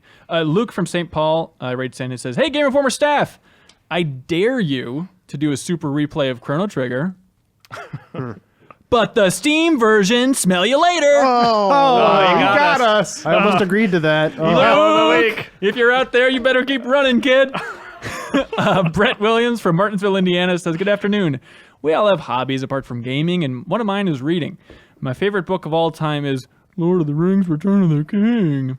What is your Did he write it in that, Is that a title? tone? Yeah, you get the font. Oh, yeah, It's that's the- totally in the apostrophe. what is your favorite book and why? I'll start. I read a ton of science fiction, and one of the best authors of it is someone you wouldn't expect. That's Michael Crichton. Rest Why his wouldn't you soul. expect that? Because he's known as the dinosaur guy, Sure. the disease guy, Andromeda Westworld, strain. the Westworld guy. It's his epitaph. Call me the disease I'm guy. the disease, the dinosaur disease guy. But I thought it's a terrible movie, but Sphere running, Yeah. Hell reading yeah. through that the first time was just like the ultimate page turner for me. I could not put that down. It's And, wild, yeah. They should. Like- That's a movie they should remake, where it's a cool concept that should be given better justice. Yeah. So go out and read that book because it's incredible. Yeah. Oh, I was going to say Michael Crichton as well. Like, I love Sphere. I loved Jurassic Park. It's obviously a good go-to. Timeline's really good from him. Yeah. Yeah, I've never read that. I should. Really? I Oh, should. I think All it's of one them. of his You should read top all of his stuff. Mine's probably Hitchhiker's Guide, the original. Really? Yeah. First think one? I Douglas reread it Adams, recently, and like, I just saw like, oh man, this totally not that I am anywhere even close to being like as interesting or as funny a writer, No. but I can see how it influenced the way I write and my sarcastic tone, which you always like to yell at me It's about. gotta go. It's gotta go. But rereading that book, especially recently, I was like, oh man, this is I have just been trying to do this my whole life. I adore that book, and it's still hilarious. Kyle, I asked you not. This morning, I was sitting on my bed, just dreading going to work. No, that's not true. But I was sitting on my bed looking at my bookshelf, and I was looking at The Hitchhiker's Guide to the Galaxy, and I was just like, if I just read that right now, would I think it's obnoxious now in a pit people style way? I haven't read it since high school, you know? It might be more of a J.B. Gwaltney obnoxious way. Because it's not obnoxious. It's I don't know. It's clever. It's clever. It's very It's very clever. clever. It is Yeah. clever. It definitely Yeah. made me laugh a lot. Yeah, I look forward to rereading it at some point in my life. I was also going to mention Name of the Wind. I'm a huge fan of Edward Rothfuss's Name of the Wind series. Yeah. Those books are really incredible, and it's eaten me away that we still don't have that third one. But Reese, are you ready to be put in the toughest situation of your life? sure. There was a comment on a podcast. It was like, I think the most upvoted comment on the YouTube version that was like, you made some reference to seeing somebody in church, and someone's like, Ben Reese goes to church? That's so cool. Where does the Bible stack up in your favorite books of all time? Is it in the running or is it separate? Well, what are you judging it for? Like, Writing. the Bible. Is it It's like an obnoxious? enjoyable story, I guess. There's interesting like themes there, obviously, and obviously I hold up the Bible in some reverence, but Some. I was considering this as like works of fiction and like Right. entertainment, and I don't read the Bible for entertainment purposes. Right. Something deeper. So separate pool Yeah, altogether. sure. Gotcha. I will also, as far as like authors that like I immediately have to buy their newest book, David Sedaris. I'll always like I have to get that stuff right away. That's good. So he's got a new one coming out pretty soon. I think Mother Night by Vonnegut is mine. Anyways, Kyle of Richland, Washington says, hello, Ben H. and buddies. That's new. Have you guys listened to the Thomas Was Alone soundtrack? It's a great instrumental soundtrack that brings back some of the emotions I felt during the game. The game was funny because even though the game is all about solving puzzles using platforming shapes, I felt like the story was one that was very relatable and emotional for me. The soundtrack did a great job of capitalizing on those emotions. You guys played this game? What did you think? I actually like that game. I liked it a lot. Yeah, I just listened to the soundtrack and it is very good. I reviewed it for GameInformer.com. That's right. What'd you give it? I think I gave it an 8.75. That Did you sounds play right. a sequel volume? No. Yeah, I Is like it a Volume sequel? sequel. I mean, I know it was his next game, but is it a Well, sequel? sorry, it's not a sequel, Oh, but okay. it's the guy's next game. Yeah. No, I never did. I need to. It is cool. Mike Bithell, by the way, Yes, is yeah. the creator. Right. Like if you enjoy the VR missions in Metal Gear, Yeah. Volume is one of those underrated games. Also, Totally worth it. What's his nuts is the narrator. I know you're talking. yeah, I can't remember his famous name. narrator. Andy guy. Serkis. There it is. Well, wait. He's not the narrator, but Oh, he's he a has a character. role in it. Yeah. Okay. Andy Serkis. Oh, but it's the same narrator from like the Beginner's Guide or something, isn't it? I don't remember. I think so. Look, no one remembers these games, but they should. Billy from Gloucester, Virginia, he's on a run where he has submitted a good email every week for like years at this point. Anyways, here he goes. Please use your expertise in all things by ranking these actors in their role as Batman. The actors themselves, not the movies they were in. Interesting distinction. Wait, also, hold on. So Yeah. we're ranking them as actors, not as their portrayal of no, Batman? ranking these actors in their role as Batman. Okay. What about Bruce Wayne? I don't think Bruce Wayne counts. Okay, so we're not talking Bruce Wayne because there is a distinction there for sure. Oh, yes. I Yeah. agree. Okay. I'd argue, this is a little pet theory I have, that Batman is the real character and Bruce Wayne is the costume he puts on. Whoa. What? Leo from the booth. All right, here we go. Mind blown. Adam West, Michael Keaton, Val Kilmer, George Clooney, Christian Bale, Ben Affleck. Okay. Ooh, all right. So they no don't have Kevin a- Conroy. Yeah, I was going to say. He says, P.S. the best Batman is obviously Kevin Conroy, but he Okay. didn't. He They did not didn't He include. include is that. probably because he's probably the best. But as far as like about Troy physical, Baker? physical actors, Nah, come on, let's not get up. we're doing physical actors, right? Physical men. Okay. I think I would probably put Keaton 1, Bale 2. Keaton couldn't turn his neck in the costume. Yeah, that's not That's his like his RoboCop. fault. It's not his acting. It's fault. really not his fault. It's his Honestly- neck's acting's fault. Here's the problem, Kyle, with your precious Bale is he says not the movies themselves. You know, you Yeah, could argue it's Dark Affleck. Knight the best. Yeah. Honestly, He's the best Affleck's- Batman. Batman, it's pretty solid. He's got the I love size. Bale's Batman. I that don't wear voice hockey that pads. drives you insane every time you hear it. It's funny. I listened to an interview with him recently, and he was talking because he doesn't talk about it a lot, and it was cool to hear this interview. And he was talking about how he went in with that voice, like it wasn't like that was his idea to go in with that, and he came home and he shared it with his wife. He's like, "Hey, this is what I did for Batman," and she was like, "Honey, you're not playing Batman. You lost that You're part." not getting this role. Yeah. He should have. But then Nolan gave it to him. I like that Bat. I think it's a good Batman. I think it's a fine Batman. I think those movies are amazing. Yeah. But yeah, I don't know if he's the strongest So Batman. Affleck is the best Batman, even though those like, movies suck. I like Affleck. I think Affleck is a solid Batman, As Batman, and a solid Bruce Wayne. It is interesting. Best Bruce Wayne is Michael Keaton. Honestly, what about, this is a weird choice, but Adam West. He is probably the most likable Batman. He should be high. He is the White Knight. He was fun. He was likable and fun. Is that what you want from Batman? Is that what the villains want when they look into his eyes? I don't know. I haven't like fallen in love with like anybody else's Batman. So you I guys- fell in love with Val Kilmer once. Okay, so you guys want Bale lower. You guys don't like Bale as much Yeah, as I do. I want Okay. Bale on Bale. Is Keaton number one? It's nostalgia, but yeah. I'd give it. Well, to he's Keaton, he's sure. also kind of the most like sort of solemn, quiet, which I like that version of Batman. Right. I think he That's only just kinda says like- 2 words throughout Yeah. all those films, which is, I'm Batman. You want to get nuts? Let's get nuts. That's not Batman. By the way, I'm Batman. George Clooney last, right? Val Kilmer second to last. Probably. George Clooney wasn't that bad as Batman. I actually think Val Kilmer was worse. Yeah. Okay. It's been a What while since I specifically watched do you remember about their portrayal as Batman? I just kept looking The at Mask. Val Kilmer's giant lips as Yeah. Batman. It's like, how do you not It's know like, who that yeah. is? I know who he is. So tempting. It's like Ursula's lips putting on lipstick from Little Mermaid. So, The okay, most succulent lips. So Val Kilmer last, Sure. Clooney second to Clooney last. second to last. You guys want And then Bale? Then? I would put Bale, then Yeah. Affleck, then West, then Keaton. That sounds great. No. Now here's the real question. me. What? Everyone's getting all their Batman quotes out of their way. Bonus. This is the easy one, I think. Best Batmobile. Are we animated series? Yeah, I kind of like the animated series one. That's probably all nostalgia, honestly. Is the animated series one basically just the 1989? Yeah, Yeah, but it looks I a go little with the It's a little more original. sleek. Wait, the original freaky convertible dumb thing? Okay. The Burton one.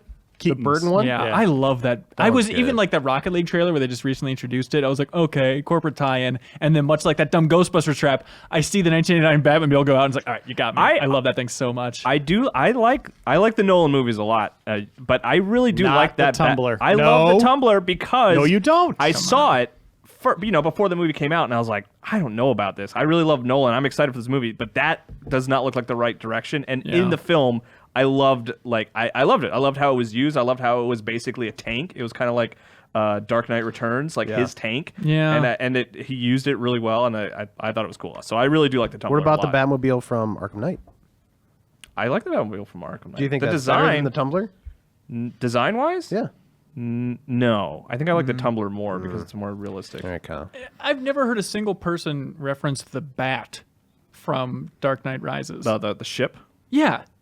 It just was lame, right? There's nothing remarkable about it. I don't know in what context someone would ever bring up, like, you know what was cool? The Bat. How it was implemented in the film was cool because they didn't do much CGI with it. They actually built the thing and put it on a crane, and then they removed the crane. So that part was cool. I didn't think they removed the crane until the end of the first movie. Yeah, at the He was in the second one. was Stop in the winking at me. He was in the third one too. I don't know. I don't remember those films. You called me. I don't know what Batman is. Riley from Issaquah, Washington says, your idea, I don't know if it was our idea, of a Super Smash Bros. Cinematic universe was briefly discussed on a recent episode of the podcast. Please elaborate on this. I think of Riley being like, tell me more. I'd love to hear your ideas We need for cereal in here for this one. It's true. I'd love to hear your ideas for movies in the series and major events that led to crossover films. In my version, I'd make King DDD the equivalent of Thanos in the MCU because that would be hilarious. I think that's what they're going for in the Avengers film as well. Just That's why they Humor. made Thanos look so just stupid. hilarious. What if we made this Josh Brolin purple, and then he's just constantly wearing a fancy heavy glove? That's how it started. They were just going to turn Josh Brolin purple, and then they're like, "Wait a minute, we should actually make him a character from the movie or from the comics." I'd start it. Scene. Icescape. Ice-Scape, Night. Aurora Borealis. my favorite. So far, so Pan good. over to one of the ice climbers dead. And the other Right. ice climber killed him. It's a murder mystery. Oh, okay. And it turns into a movie like Clue. It's all CG and fun, Sure. but really dark and disturbing. And they were Yeah. stabbed with an icicle. It's the perfect crime because then it melts. It melts. You don't And know. what it alternate was. know what endings it is. depending on which theater you go to. Yeah, you there get to you see go. who wins. And then it was the bear with sunglasses as the Thanos as the big bad. See, I thought you were gonna say one of the ice climbers is dead, and then the like what happens is the ice climber like finds a way to bring the brother or sister back to life, and that from the that grave? just That's shows terrible. that shifts everything all out No. of whack, and it becomes Who Framed Roger Rabbit. No. Murder No. mystery. What Why would wouldn't it just be Bowser though? He's As the ultimate big bad? Yeah, he's the big bad of the Nintendo universe. I don't know. I feel Because like King DD is hilarious. yeah, I feel like Ridley could destroy Bowser. Unfortunately, we never got to test this in Smash, but you understand. it's Ridley's still also not a tempting. playable fighter, so That's exactly That's it. what That's he what I said. mean. Oh, yeah. okay. But how would it connect? Like, what would be the first crossover? The most obvious crossover? It'd be like it'd be Mario Sunshine, right? Mario would be jumping around with Flood, and then up out of the rooftops, Ranger. No, it'd be. Have a stroke? I think so. No, up out of his little squirty paint, an Inkling would come up, right? Okay. That's what's an easier Inklings tie-in? aren't in the Smash Brothers series yet, Hanson. Well, we don't know that. I guess that's true. What's an easier tie-in to start to connect these larger Nintendo threads than that very natural example? Yeah, Wait, of course. what? That's it. I don't understand. How would the first I like how characters you're cross pushing over? this one out there as, well, obviously, this is the only one. This is the best and only way to cross Come over up this with a shit. better one, I'm Hilliard. not saying I have one. All right, then shut your mouth. Why are we talking Brawl? Super Smash Bros. Brawl already laid this all out for us. Why The are Subspace Emissary is Yeah. my Yeah, favorite so- story. Yeah, multi-dimensional. Honestly, I thought it was inspiring. I keep it in a different realm from Yeah, the yeah. other stories. I was- think- if okay. it were a book, I would have brought it up. So there's all these different planets rotating around the sun, as you guys know how these things work. On all some the- sort of orbital plane. Yeah, and all Here the we planets go, are the Kyle. different, Smash Brothers Here's of the worlds. storm. And then Kirby, because he hangs out in space on his star a lot, Yes. he goes between the planets. Yes. He grabs Solid Snake, brings them over to Ice Climbers, and then they go over to Zelda World. and then Which is Bowser Earth, as we've is established, trying apparently. to breed Metroids and make a deadly weapon with them. Right. Uh-huh. There's so many good cliffhangers here. This is incredible. Wait, doesn't Terrible compared to mine. Man, hold on? Doesn't just Kirby ride gets a you right mech? into it. Kirby does ride a mech Kirby at could one ride point. the Metal Gear. We did. Oh my God. So the Thanos is Kirby and a Metal Gear Rex. Yes. There you That's go. it. That's the Fun answer. deal. Here we go. Smash theme here. Nick from Atlanta, along with everybody else already on the podcast. It's Nick from Atlanta. He says, it may not have been big news, but Ubisoft acquired Blue Mammoth Studios, who makes Brawlhalla, which is a Smash clone. We talked about it on the podcast with those guys earlier. If Ubisoft directed the studio to make a Smash game with Ubisoft characters in it, which would you want in? Do you think it would hurt Ubisoft's relationship with Nintendo? Nah, they're fine. Okay, so Ubisoft Smash, what can you Okay. put in there? Is it just half the fighting roster is just different assassins? Didn't we make this in Farser Joke? Did we? I pitched it. I forget if it made it in, of a Smash Brothers clone where it's just every Yeah, assassin. it's no Pokemon. I'm sorry. Reiner seemed like he had something. He was moving. Well, his okay, fingers you got Rayman. That's easy. Yep. Oh, you want like going way back, like crazy picks? Sure. Do you guys remember the game Bat? No. The Wait, is that acronym? from Dark Knight Rises? It was the Bureau of Astral Troubleshooters. Bureau of Astral Really? Troubleshooters. It was this cool dude with a black leather jacket and Oh, sunglasses. holy cow, I don't remember sounds his name. Put him on the roster. That's good. absolutely. I was going back too. I was thinking Donald Duck going Quackers. That yeah. Ubisoft Montreal Yeah. made. Get Donald Duck in there, technically. They'd made CSI games. You could throw those guys in there. Get Okay. Hernandez, who's the red-haired guy from CSI Miami. Oh, Hernandez. Hernandez. That's his name. Pokemandez. Let's see, the protagonist for Myst 4 that Ubisoft made. They could do Rabid Sam Fisher, Rabid Ezio, Rabid other assassins. I think they could do Mario since they did Mario plus Rabbids. Technically, they could do Well, Mario. So they technically own. You could do that version of Mario. Franz Ferdinand from Valiant Hearts. Get him in there, historical character. Franz Ferdinand. Isn't that the name of the guy that started World War I or whatever? He got assassinated, right? He was Red the guy who got Steel? assassinated, Is that the yeah. name of a guy? Red The Steel? Wiimote from Red Steel. Steel. Um, Oh, the Prince from Prince Persia. That's true. King Kong. I'm talking Peter Jackson's King Kong. Yeah. And by that I mean Peter Jackson dressed up as King Kong would be the playable person in this game. Tracy tired of Wu from Old Rainbow Six. It's a very funny name. Mr. Ghost Recon. Yeah. Oh, yeah, the big one. Ghost himself. And, Tom Clancy. Oh, Mr. Tom Clancy. Tom Clancy's shambling skeleton. And Tom Clancy, former Sega executive. Oh, Just, we'll get Mr. Caffeine in there. He's the announcer. Mr. Caffeine is like the that's announcer perfect. for Smash. Oh, Yeah. perfect. Just choking left and right. All The right. phone The from Watch Watch Dogs. Dogs. oh, All right, weird. there you go. Holy like the cow. phone. We could get the watch and the dog from Watch Dogs. Beautiful. Mr. Watch and Dog. Anyways, that sounds fun. We'll play that game. Cade from Arizona says, I know you've talked at length about your ideal games on the show before, so here's mine. And you guys got to help me because I feel like this game exists, or at least I've heard about it before. A tactical multiplayer stealth game along the lines of Rainbow Six Siege, but with a setting and powers like those of Dishonored. Defending players could set up traps and defenses in a castle, fortified structure, and attackers could use their powers to scout out the area and attempt to complete an objective. As an alternate to Siege's droning phase, attackers could possess rats like in Dishonored. I know it's impossible, but I'd want this. Maybe Arcane's Crossing was like this, that scrap game they're working on with Valve, but the idea of like Rainbow Six Siege, but with supernatural powers. I feel like I've heard of that game. And it's a shooter or a strategy game? Shooter. He said shooter. Oh man, strat. Squad-based it almost sounds like it's kind of like a hero shooter, like Yeah. Overwatch, right? Like, I was just gonna say it just doesn't have the quite theme to it. yeah, but like a supernatural Overwatch. Right. That'd be awesome. That could be cool. What was that Starbreeze game? It was a Starbreeze game. It was a remake of like an old RPG that came out on 360. It was an online game. Oh, you're thinking of Syndicate? Syndicate. Is Syndicate kind of falling there a little bit? That might I be. mean, you're just looking at like class-based. That's co-op Yeah. stuff. Yeah, but they do have kind of like that steampunky thing. I wonder.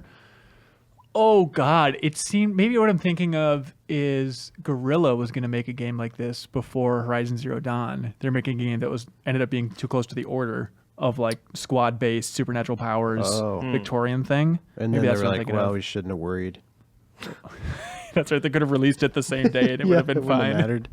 How dare you insult the Oh, Order wow. 1886 in this house? Hey, It's a beautiful It's a game. good-looking game. Yeah. Let's see. Jamie Lee Curtis writes in. God bless Jamie Lee Curtis. Says, I sent in an email about 30 minutes ago pitching a game idea. I was listening to the podcast while doing so and was delighted to hear someone else pitch their game ideas. So here's another one. Think Shadow of the Colossus, but instead of fighting giant creatures, you fight regular-sized creatures as a tiny person roaming around the house or store or garage, other places. Yeah, Jeff Cork would want you to make that So it's game. Mr. sounds Mosquito. Yeah, you kinda. should play Mr. Mosquito. Yeah. It's very similar to that. Or Toy Commander, also amazing. But you aren't climbing people in that. Okay. Mike from Maine says, hey, I wonder what kind of damage the headphones do to Brian Shea's hair. What's the damage after an hour or two of podcasting? He's basically bald. It's gross. That's a wig, yeah. Yeah, he just leaves.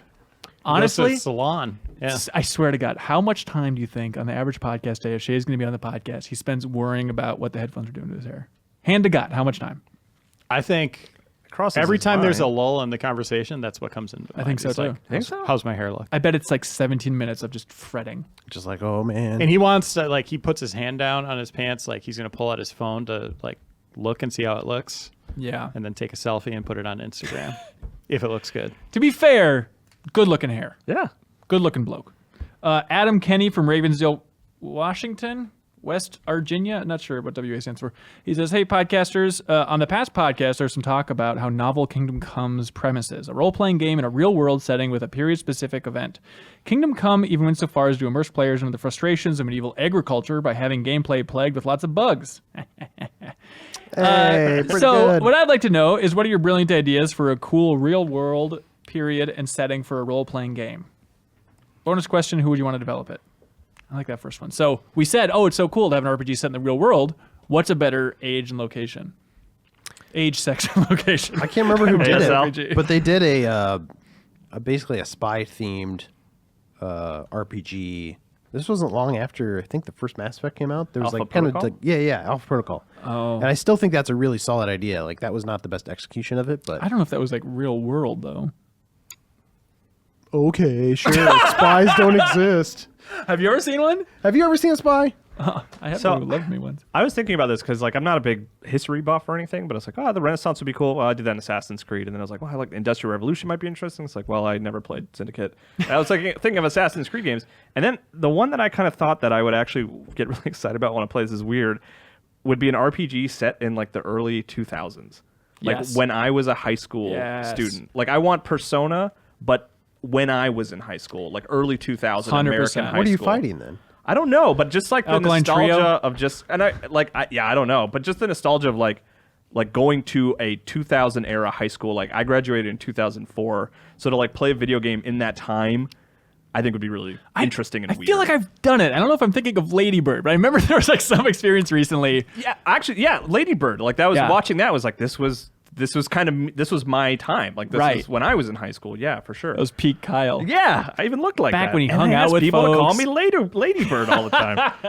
I thought of something similar where I was like, I want that, maybe it's because I was raised in a small town and stuff, but I want that small town experience. Like, forget even Minnesota. Just go to like Saskatchewan, mid 2000s, small town RPG. Just something no one's ever done, you know? Well, I always say I want GTA in my hometown. I want that video game. I want Yeah, that. Rockstar, get off your ass. Dude, Come the on. town that I grew up in, the Why town are that you I doing know those like the popular back of my towns? hand, that I used to just drive around because I had nothing better to do. Make a GTA in that town. It could be so fascinating. Like the mission objectives, like get a Slurpee. I was also thinking you could like upgrades could be like you finally get a car, you know, because you spend the first half of high school without a car, and then you get a car. That era, like people were slowly starting to get cell phones, so that could be an upgrade. Sure. It's like you get a cell phone and it opens up your communication with all your This friends. sounds way better than the spy thriller. I'm just gonna say, like, you guys nailed it. I want to play that game. I got two. One, dinosaur RPG, Cretaceous, whatever. Who are you playing as? I don't know. He just wants to You could there. be like a primitive man, or you could be, maybe it's even from the point of view of some dinosaur that you're controlling. Something like that Right. would be cool. But then to kind of piggyback what you're saying, Ew. I'm watching The Americans right now. Oh man, yeah. 80s style espionage like that would be Yeah. incredible. You're Like if totally it was like right. a kind of a mystery, you're trying to stay like cloaked in society. Yeah. Yeah. That'd be cool. Or the man from. Did you ever watch The Man from U.N.C.L.E., the movie that came out? Yeah, yeah, Henry yeah. Cavill? I thought Yeah. that was a fun like tone, like 1960s style spies. Like that'd be sweet, cool too. too. Yeah. Yeah, for sure. I wonder. No one lives forever. Is that kind of that?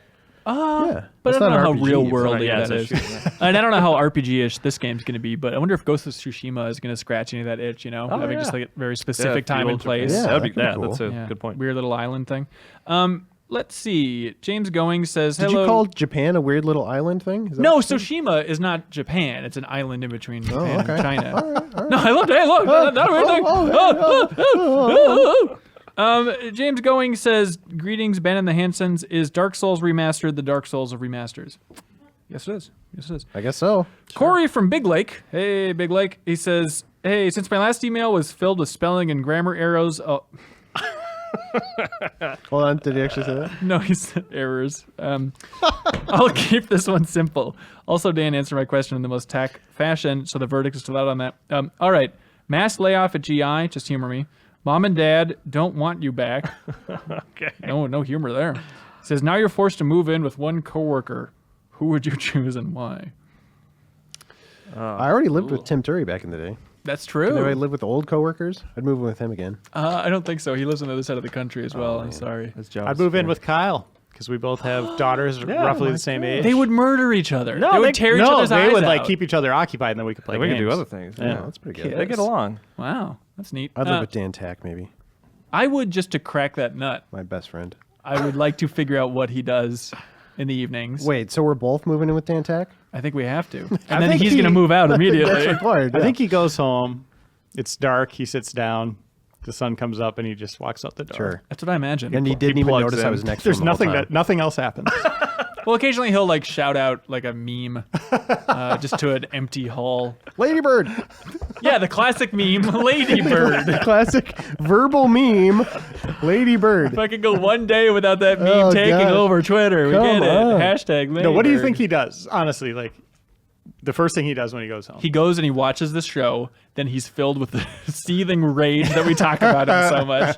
I think he goes home. That's for sure. And That then, much we can. yeah. According question to it. him on Steam, because I watch him on Steam, I think he just plays like Slay the Spire, checks Twitter. He streams from home, right? Decent It amount. seems like he's slowed down on that a fair amount. Plus, those streams were just like full his face, like right in the little webcam, like he's like looking in it, like the T-Rex looking in the Jeep. Except a it's just keyhole? yeah, and it was just him like breathing heavily. That's what those streams were for 2 hours. It was so, did you watch those? It was weird. Why didn't we talk about that? And he brushed his teeth. Yeah, he brushed his teeth just like Florence. So disturbing. Okay, Mike from Utah says, "Hey everyone, I just finished last week's GI show with Mike Laidlaw. Thanks for watching or listening to that. One thing really popped out to me in that interview. Mike said that he thinks that developers aren't competing for money when they develop a game, but instead are competing for people's time. This obviously isn't the same way that publishers think of the game industry, but wanted to hear some of your thoughts on the topic. In a perfect world, what do you think would change in a development cycle if publishers considered a game as a matter of time rather than a matter of money gained?" It's Mike from Utah. It's a weird thought experiment of if time was the currency. I don't think we have to go full sci-fi, right? Yeah. But I think the industry would collapse under itself. yeah, or everyone would just make Stardew Valley clones, which I think Yeah. If everybody just did whatever they want, is that what you're saying? But just like the idea of the more time you can suck away from somebody, the richer the publishers are, because there's just like one person who wants to live forever in this hypothetical from Mike from Utah, I think. I mean, to a certain degree, we're there a little bit. I mean, people do consider time played an important factor. Yeah. Like I don't. We're kind of in a weird position where like a shorter game is actually more valuable for me. Yeah. And I'm more willing to play it. But I think most people who buy fewer games, they want like the hour count for a game is hugely important to them. They should care more about the completion rate. I always feel like. I think more younger people care about the hour completion, because I talk to a lot of my contemporary friends who are older, but we're not that old, but who don't play games anymore because games got too long and too sort of like, I'm never going to finish this game. It feels kind of like burdensome. Whereas if there were more shorter games, even like movies are very digestible in an evening. If you had like games like that, or that you can watch in one go, like I think more people would be more inclined to maybe play. I think you're describing a movie. Or that new Mike Bithell game, speaking of Bithell. Subsurface Circular. I think you're right. That's true. I wasn't too in love with that one. I'm amazed it's coming to Switch. Graphics seem impressive. Anyway, Yeah, tough one. Colin from Chicagoland. Is that like Zanzibar land? I don't know. But he has a long email. The basic idea here is, games as service as an overall trend in the industry. He's wondering why don't more people do it with single player content? Why does games as service just inherently at this point mean, we'll add some more maps and characters and stuff? And he brings up episodic gaming as a kind of an example, but don't you think they could just keep piecing together a single player stuff? Yeah, but you have a lower percentage getting to those higher points. Right. If it's like an arc and you need to complete that arc, I mean, you're just going to have more people falling off with each new installment that you release, right? But if it's like a short game to begin with, and then everyone is a standalone side story, maybe in theory. But if it's like a TV show, kind of like you're saying, right? Like Westworld, people start Westworld and then watch for several months and keep diving back in. So if you release content like that, that's kind of what you're saying? Like, why is there more narrative-based? Yeah, I guess so. But to Reiner's point, like, that completion rate is going to be lower, and less people it would have to be more out. personal, I think. Like an idea of like your character evolving over time, like things happening in his life. Like just take looking at a phone, you get a message from someone. It's unique to you. You go off and take that, and you get something unique back. Right. That might be a way of doing that, where personalizing the experience a little bit more through randomized content. I don't know how you would achieve that, but yeah, if you try to do episodic, you're just going to get people that fall off, or if they fall off too long, they'll look at it and there's like, oh, there's 10 episodes. Yeah. It becomes like a daunting, almost like, oh, now it's 30 hours. Yeah. Reiner, here's, Brazilian fella, Guilherme. I'm sorry. Sounds right. Guilherme, thank you for writing in. Reiner, rapid fire for you. Ready? Mm-hmm. Just concepts, rapid fire. You have to choose. I just got to throw out an answer? Yes. Cell shaded or 2.5D? Cell shaded. Good soundtrack, good visuals. Good visuals. Skate game or a new SSX? Skate game. Advance Wars or new Mario RPG? Advance Wars. Chrono Trigger 2 or Portal 3? Chrono Trigger 2. Warcraft or StarCraft? StarCraft. Blizzard or Naughty Dog? Blizzard. Wow. Would you have said that before Overwatch? No. See, there we go. He misspoke. He said Chrono Trigger 2. Oh, yeah. I think he meant to say Portal 3. Actually. Well, here's the thing. With all the writers scattered to the wind, that'll be cool. Yeah, right. Right. Portal 3 will never happen. No, I know. You got a bridge game. Shut up and take it. All right. You don't have to do that. Cal, you don't have to play it. Oh, this is interesting. Hugo A. Galimberti from Brazil also wrote in similar style thing. That's interesting, Brazilians. Thanks for listening. He wrote a big email saying how much he's enjoying Kingdom Come. That's great. Since we've already moved on a lot after the PS4's launch, I present a challenge to the participants at the table about which games came in both last gen and next gen. Oh, interesting. Okay. This is very easy allies. I hope he didn't write into them as well with this type of game, but I love this type of stuff. This is the challenge. Were these games released on the PS3? Ready? Okay. Yeah. Watch Dogs 1. Yes. Yeah. Reiner? Yes. Yes, it was. Dragon Age Inquisition. No. No, I don't think I so. don't think so. Yes, it was. Oh, what? He's a liar. Witcher 3 Wild Hunt. No. Reiner? No. Correct. No. Diablo 3. Yes. Yes. Yep. Assassin's Creed Unity. Ooh. Oh, Maybe? Yes? No. no. Nope. Yeah, I said The one no. prior I meant was no. the last. Yeah. Destiny. Yes. Yes. Yeah, that was Assassin's Creed Rogue. Remember? Same time, right? Was that it? Rogue was the PS3. Yeah. He didn't add this. Destiny? but I Yes. will. Destiny, Taken King. No. That was the Yes. second one. Yeah, I think so. It was. Oh, Yep. what? Really? They released Yep. DLC? Far Cry Primal. Yes. Yes. No. No. Oh. Persona Far Cry 5. 4 was. Persona 5, no. Yes, in Japan. Yes, in Japan. 5? Yeah, that's right. Yes, in Japan. Yes. Are you sure it didn't come out here? It might have. I'm pretty sure it didn't. Wow. Positive, pretty sure. Let's Maybe see. in Brazil, though. Hello. Dark Souls 2.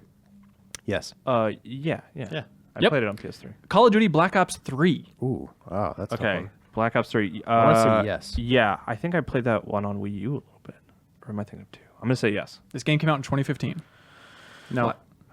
Yes, it did. PS3. Ark Survival Evolved. That's not a real game. Correct. That's what he wrote down there. No. Here's a good one. Guitar Hero Live. Oh, PS3. man. Interesting. Yes. I'm going to say yes. so. Yep. I think that came out for So remember everything. those Skylanders were on everything too. Yeah, and you could bring your your guitar controller forward, I think. Alien Isolation. No. Yes. Let's say no. Yes, it was. Oh, man, you got me. PS3. Far Cry 4. Yes. Yeah.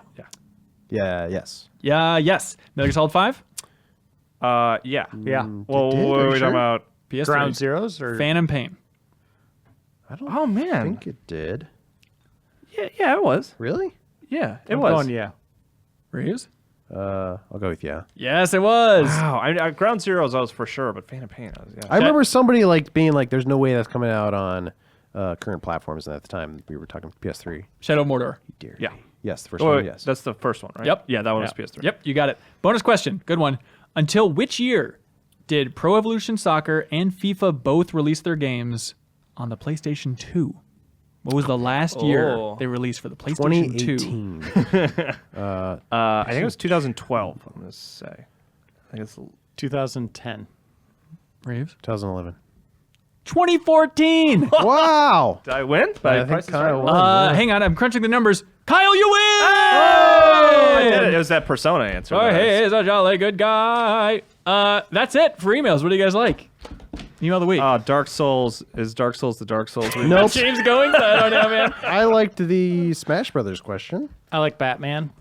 Oh, okay. the Batman hang on. one's This good is, too. This is a, I hot, do- this is a I kinda hot like- debate now. I think I'm going to go with Batman. Really? Best Batman? We get a lot of Smash Brothers questions, and I like them. But And remember that discussion we had was pretty heated. over Batman or Smash Brothers? The Smash Brothers one. The cinematic universe or the Ubisoft? Who's the Thanos of Smash Brothers? Oh, okay. Yeah, King. Well, that wasn't it was King DDD, right? That's solid. That's solid. I like the real world RPG. It's both fueled by the show. It's an interesting thought experiment. What show? I really want to. This show. I want someone to make. Oh. I want someone to make my high school not RPG filming based it. on my high school. Oh, well, someone just hold up a mirror to Kyle already and make Please. him happy. I'll go with that one because we do picked like the that. wrong Batman. Yeah, okay. All right, sure, whatever. Are you feeling good about it, everybody? yeah. Yeah. Hey, let's give it up to Adam Kenny from Ravensdale, Washington. I don't like that name. Congratulations. Let's pick a different Okay, one. sorry, Adam. No, we'll give it out. We'll ship out something real nice there, Adam Kenny. Congratulations. Thank you so much, everybody that wrote into podcastinginformer.com. Again, anything you want, podcastinginformer.com. It'll be a good time. For now, we're going to be joined by Robin Hunicke to talk about working at EA, working on The Sims, working with Steven Spielberg on Boom Blocks, a little bit about LMNO, his project there and whatnot, working with the creator of Katamari Damacy. She's an interesting lady, and we talk about GDC, so stay tuned for that.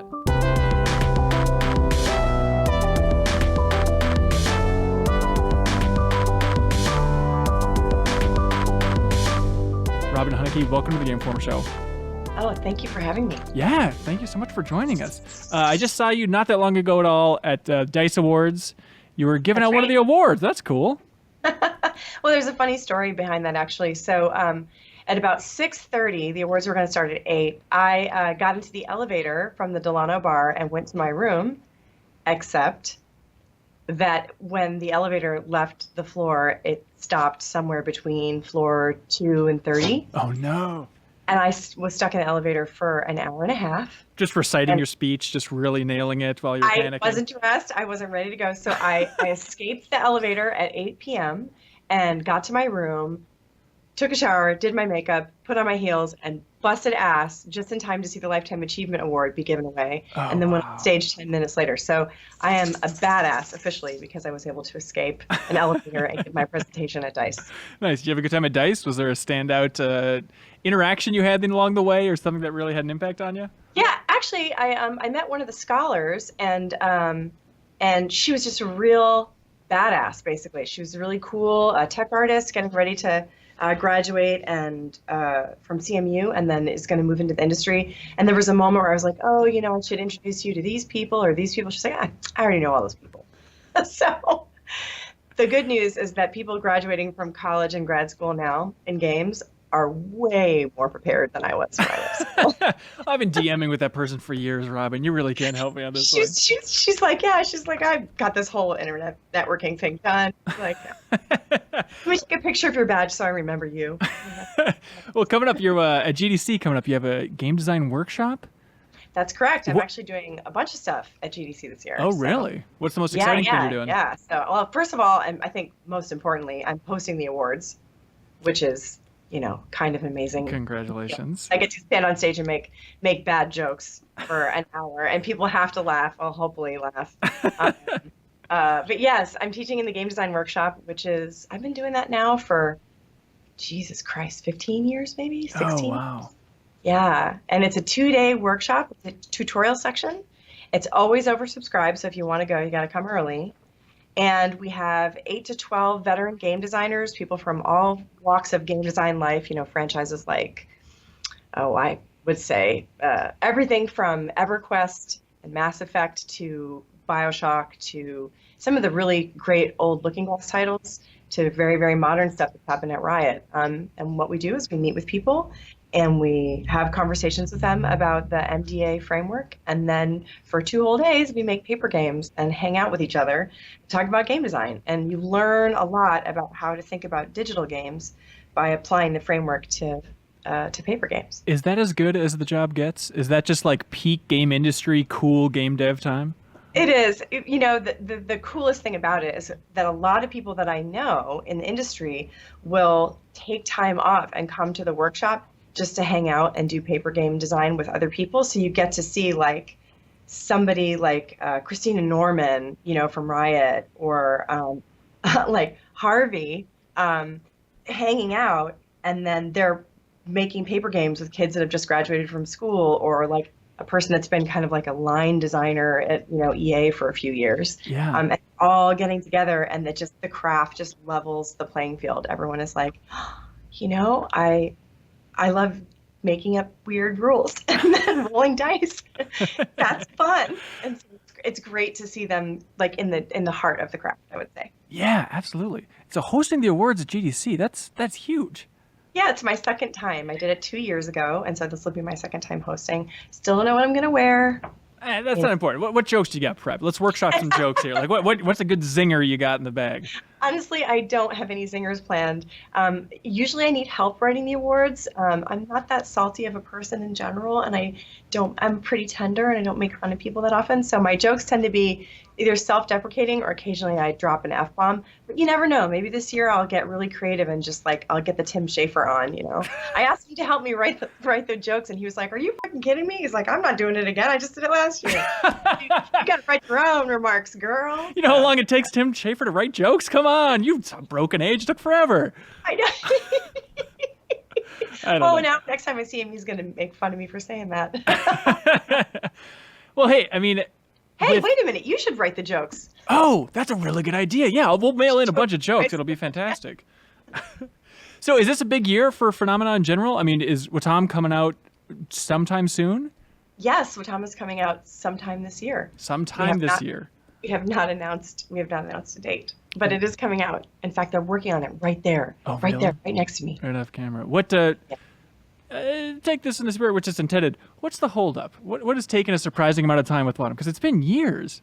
It has been years. I would say that the most judicious way to answer that question is that at times in independent development, there are unexpected changes and challenges. Sometimes those challenges are personnel related, sometimes they're funding related, and sometimes they're technical. And all projects suffer from uncertainty. And with Tom, I think the thing that has taken us the most to solve technically in terms of just getting the game to run at frame rate and be the game we want it to be, is the incredibly complex physical interactions between randomly shaped objects. So if you think about it, building a simulation where lots of different things can play with each other and spend time together, like let's say this little bear, and we'll pick something else here, this key. You have bear person, and you have key person, like normally in a game, they have a capsule that, covers them and makes their physical ability to collide with each other. If you make this person be able to walk like this, and then this is going to be standing on it, and it's differently balanced, and they have physical properties, it starts to become very difficult for them to interact with each other without doing what things do in games when they don't react nicely, which is and exploding off the screen. And so I would say that the number one thing that we've worked on really, really hard in the game is creating a series of unique characters that can be little people and be anthropomorphic and fun with each other, but also that they can be scaled really big or really small. They can interact with water or grass and like lots of other surfaces, so that the game feels really natural, even though it's built out of arbitrarily animated objects like a toilet and poop. It's gonna be so bizarre. Like, I don't know, how would you describe the game? I mean, just kind of like toy box-ish, toy box-esque, or what is it? How is the base description of this game? I would say that it's really it's an adventure that you take the mayor on to meet all the people of its world. At the same time, you're exploring how different characters behave with one another and the ways in which they can have fun and stack and explode, and the different types of people that they can invite to the world. So, the whole concept of it is that this world has blown up, and you're helping kind of bring everybody back from this diaspora and reform the little community that was there. So it's kind of a game about helping the mayor have friends and have fun. It's going to be tough. Go ahead. No, just like with the game so like focused on whimsy and just a cool, unique vibe. I mean, I'd imagine those technical issues is like nothing's going to take people out of this wonderful fantasy more than seeing some silly hiccup along the way. You just got to make it buttery smooth. People can get absorbed in this bizarre experience, right? Well, one of the things that does happen is that as you experiment with the characters, you do get weird things to happen. And I think the weird glitches in the game are some of the more engaging and silly things when we demo. So, I mean, maybe we'll get all of them out of the game by the time we ship, but maybe we won't. Maybe one of the funnest things to do when you're streaming it is going to see how weird you can get the system to behave. I mean, I think we have to be pretty aware of the fact that the types of players that play Kata's games love to see all the little ways in which he's imagined the universe to behave, and then to kind of push around in there and see where it breaks. So I expect it to break, in interesting ways. Would be like The Sims, which I worked on a long time ago, which I love, right? Which is it's the same thing. People play it to break it. So yeah, and just in case you're not familiar with the game, it's Keita Takahashi, the creator of Katamari Damacy's new game and whatnot. Okay, gotcha. And so, is he in the studio then with you guys, or is he working remotely? He's right there. Oh, in fact, my gosh. Someone opened the door, and all of the noise from this interview is leaking out into there, which is, they don't like. They like to be like this. I understand. Well, hey, you can keep it down if you don't want him to hear, but have you gotten used to working with the guy at this point? Are you still learning lessons and surprises along the way from his philosophy towards game design? Absolutely. I think everybody does. His number one favorite question to ask is why. Why everything? Like literally why, yeah. Why do it this way? Why do we have to do that? Why do I have to go to PAX? I was going to say, it sounds like a 4-year-old questioning why to everything until that last one, I guess. But well, that is actually kind of one of the things that we've talked about. I don't know if you saw, we were on the cover of Edge magazine in February, and the article in that magazine that we did with Jen, the interview, was about, can indie games save the world? And I think Kata's unmitigated answer was like, absolutely not. Like the world needs a lot more than video games to make it a safe place. But, they can be fun and you can have a good time with them. And, a lot of the questions that we're asking ourselves right now about why the world feels so unsafe, and like what is it about even exploding, like we have a game where you take the hat off of the mayor and it explodes in a rainbow bomb that's like fun and makes everybody laugh. I think part of that is about, trying to think about ways to release some of the tension and sadness and fear that we all fear right now, and just like give us a chance to sort of explore and have fun together. And it's the same couch multiplayer experience, so you can sit down with somebody else, like a small person or someone who doesn't play games, and just kind of see what the system does. I think that kind of innovation comes from a mind that asks the kind of questions that a 4-year-old asks. Yeah, absolutely. Well, hey, I mean, you mentioned The Sims earlier. I mean, does everyone just assume that your ideal type of game is The Sims? I mean, The Sims just must be a huge part of your life. And so, like, the go-to game for Robin, are people just like, well, you're making a game. I'm sure it's in some way related to The Sims, since I assume that's the core of your being, right?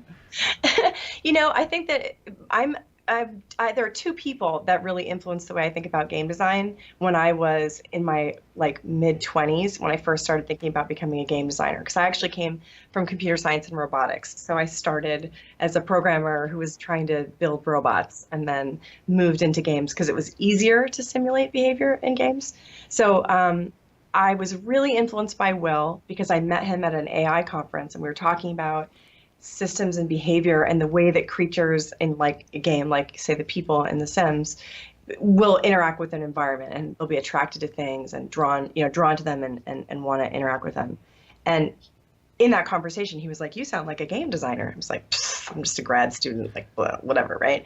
But over the years, like working on games like that and interacting with his intelligence about systems was a huge influence. And then the other was Warren Spector, who really took me under his wing when I was young and talked to me for hours about systems-based game design and building games where your choices have consequences.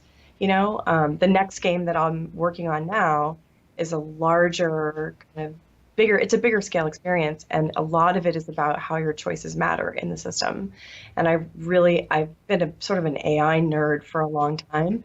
Making a game like Boom Blocks or even like Batam, where it's physics focused, I do always try to get a little character behavior kind of in there, and like have conversations with the team about how to make the characters more dynamic, or like how do they interact with the world in interesting ways. But on this next game, I think I'm going to let my AI flag fly. How much can you say about the game? Like, do you have rough parameters of what it's looking like? I'm just starting to talk to people about it. Don't even know who's going to publish it yet. I'll just say that it's a game about exploring who you are through a system. Like, I think I'm really excited by the idea of building something that is in conversation with you, that changes as you play with it. I really love this idea. I've been in love with the idea of building something that you could kind of talk to for so long. Like, when I first started in grad school, that was what I wanted to build. I actually submitted a proposal to NASA for a story cube, which would be a cube with a touch surface that you could talk to, that would tell you stories and show you pictures from your past, almost like one of these. She's holding up a phone for the audio listeners. Okay, yes, got it. It's like, like you have a tricorder, right? Now you look at your phone, it does all this shit. Like, it's amazing. But the core of the premise is that you can interact with it, that it interacts with you in a way that responds to you, which I think would be really fantastic. Okay, so, something that interacts with you and builds out a system based on your personality. Yeah, or your choices. Your choices, okay. Do you think about, how it's going to look to share the game? Are you thinking at this early stage of design, like, are people going to be compelled to stream this because it will reveal more about them? I think a lot about how it's going to look and how to make it really beautiful. I think one of the things I loved about working on Journey and then working on Luna and also on Matam, to be totally honest, is that I really love it when you have an art director with a really strong style. Yeah. So Matt Nava has this amazing style, and Genova really worked with us to kind of craft the kind of concept of the experience, but so much of the look of the game came from Matt's really deep interest in Mayan ruins and old Persian churches and stuff like this. And with Glenn's stuff, so much of the world in Luna is influenced by the work of artists like Mary Blair, where you have this really beautiful kind of 60s style print block texture stuff. And, obviously Kata has this very sort of pop style with very, very interesting objects that are also people. Like everyone in Watam is a person, and it's got that like kind of kitty, like bright colors and like really, really hopeful palette. I really love the idea of how the art direction of a title places you in a different universe. So I'm super, super excited to think about how this game will look. So my current influences are pretty broad. Mobius was the first inspiration, and like now I'm kind of moving through what does it really mean? Like, I don't want the game to look like a Mobius comic because there's already kind of games that look like that, but it's more the feeling of like expansive, universal, like a little magical, but mostly real. I really love that feeling. So that's what I'm spending actually most of my time thinking about is the individual objects in these spaces that I'm going to be building, and then how those spaces feel cavernous and like universally huge. I want to build a game that feels huge because Luna's like so tiny and it's like a little object, you know? I spent so much time thinking about a special magical spot like right in front of you that now I want to really blow out the opposite side of it and just go, okay, like, wow, you're in a huge space. In a way that doesn't overwhelm you with the workload. Yes, okay, exactly. Okay. You know, Phenomena, just for those of you who don't know, like we're in San Francisco. There's 19 of us now in the studio, and I'm hoping that we don't grow much larger than 30. But you know, we're an incredibly diverse group of people, and we hire along a broad spectrum of experience and you know, cultural experiences as well. We hire a lot of people that weren't born here. We hire a lot of people that have built games in other ways. Sometimes we hire people that are come from not even from games, like scientific computing and stuff like that. So we have a very diverse and like open kind of group. And the goal is to build stuff with them that is really expansive and like pushes the boundaries. But we don't want to crunch. We don't want to kill ourselves working on something really huge. That would be really like kind of pointless. Like, what do you do for a living? Well, I make video games, but I never sleep. You know, that's a really shitty answer. So I'm really trying to broaden our ability to do work the smart way by using AI and like using procedural generation and these kinds of things, really cool graphics tricks and so on and so forth. How reasonable is it to have a studio in San Francisco these days? I mean, why? Maybe it's just we're in Minnesota, so we might see things from a certain perspective, but why not get the hell out of that city if you're going to found a game studio? The reason that you have to make games in San Francisco is because all of the raccoons live in San Francisco. And the studio, I haven't mentioned it, is actually 30% raccoons. We're an equal opportunity employer, and it's very important to us to include raccoons.